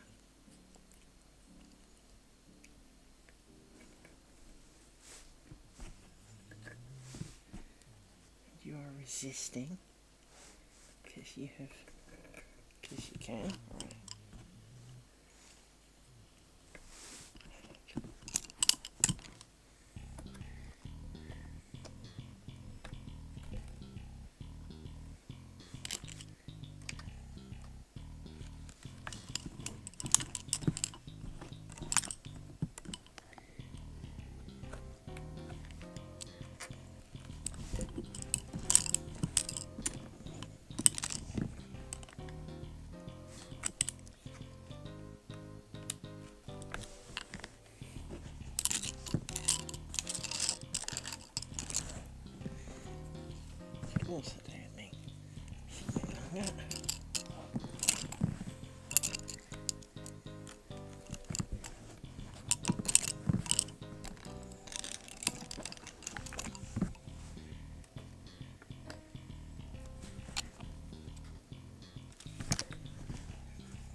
we definitely made inch number 18 now.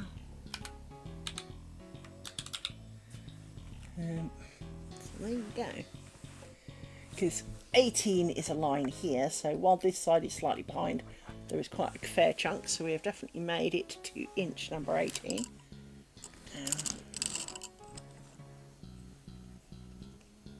The average of the work is 18 over 18 inches. So.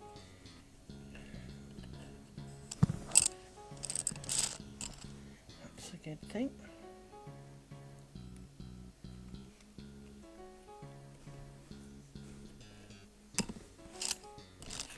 We shall put a stick on this.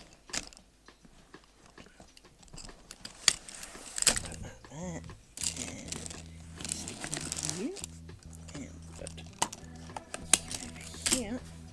We shall endeavour, as it's nearly 1 o'clock in the morning, to make a photo that doesn't suck, like that. Yeah, that's good enough.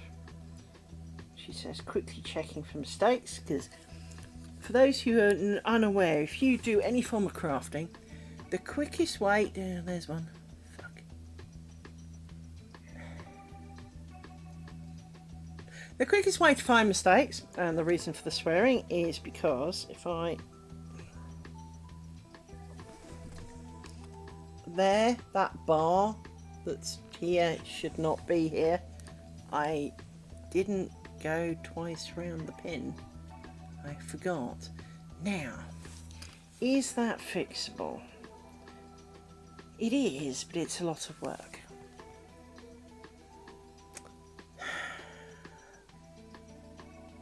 Tomorrow me will decide whether we go back and fix that. I fear tomorrow me will say yes. Because we need to undo. Hang on, I need my glasses on to do this. We would need to undo this side of the motif. Do we? Yeah, we do. So we would need to undo this side of the motif, and then, excuse me phone, I was looking at that. 1, 2, 3, 4 of the spiders to go back, fix that one pin to redo it. It wouldn't take a horrendous amount of time, but it is enough. But so tomorrow Liz will have to decide if we're going to live with that, and I think the answer will be no. But with that in mind, tomorrow Liz will be fixing that. And you see, it's one of those things is, for those who've watched me, it's quite repetitive.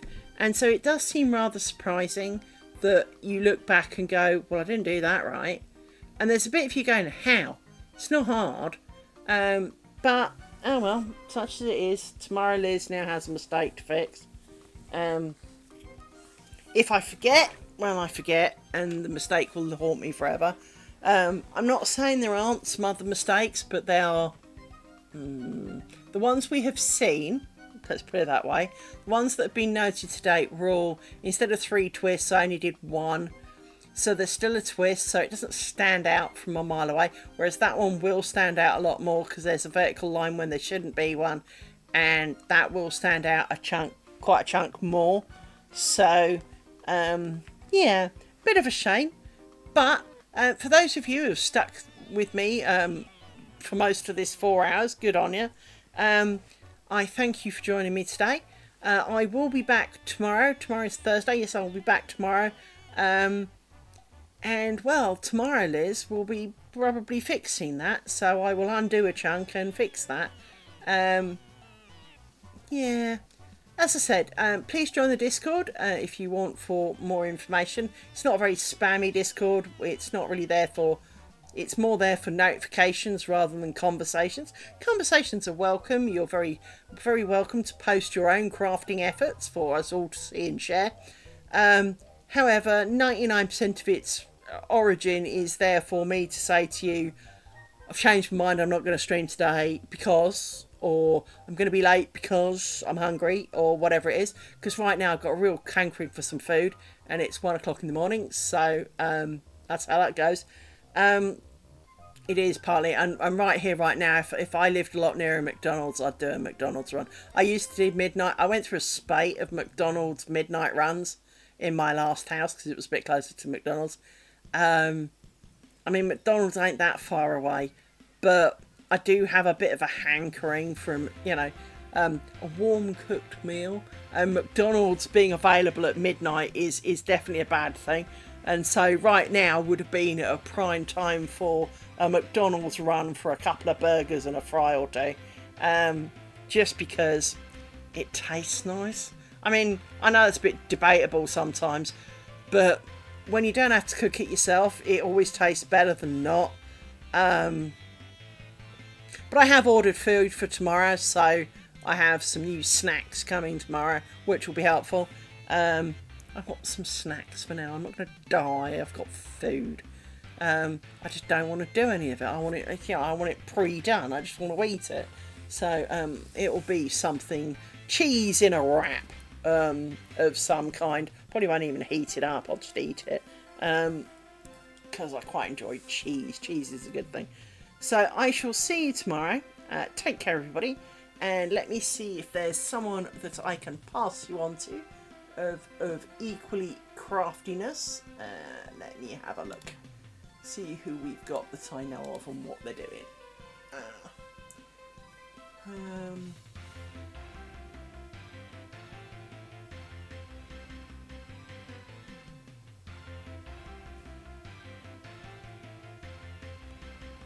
I'm going to surprise somebody. I'm going to surprise this poor person who's got 6 people watching. So we shall go and see Magical, and yeah, we shall go and say hello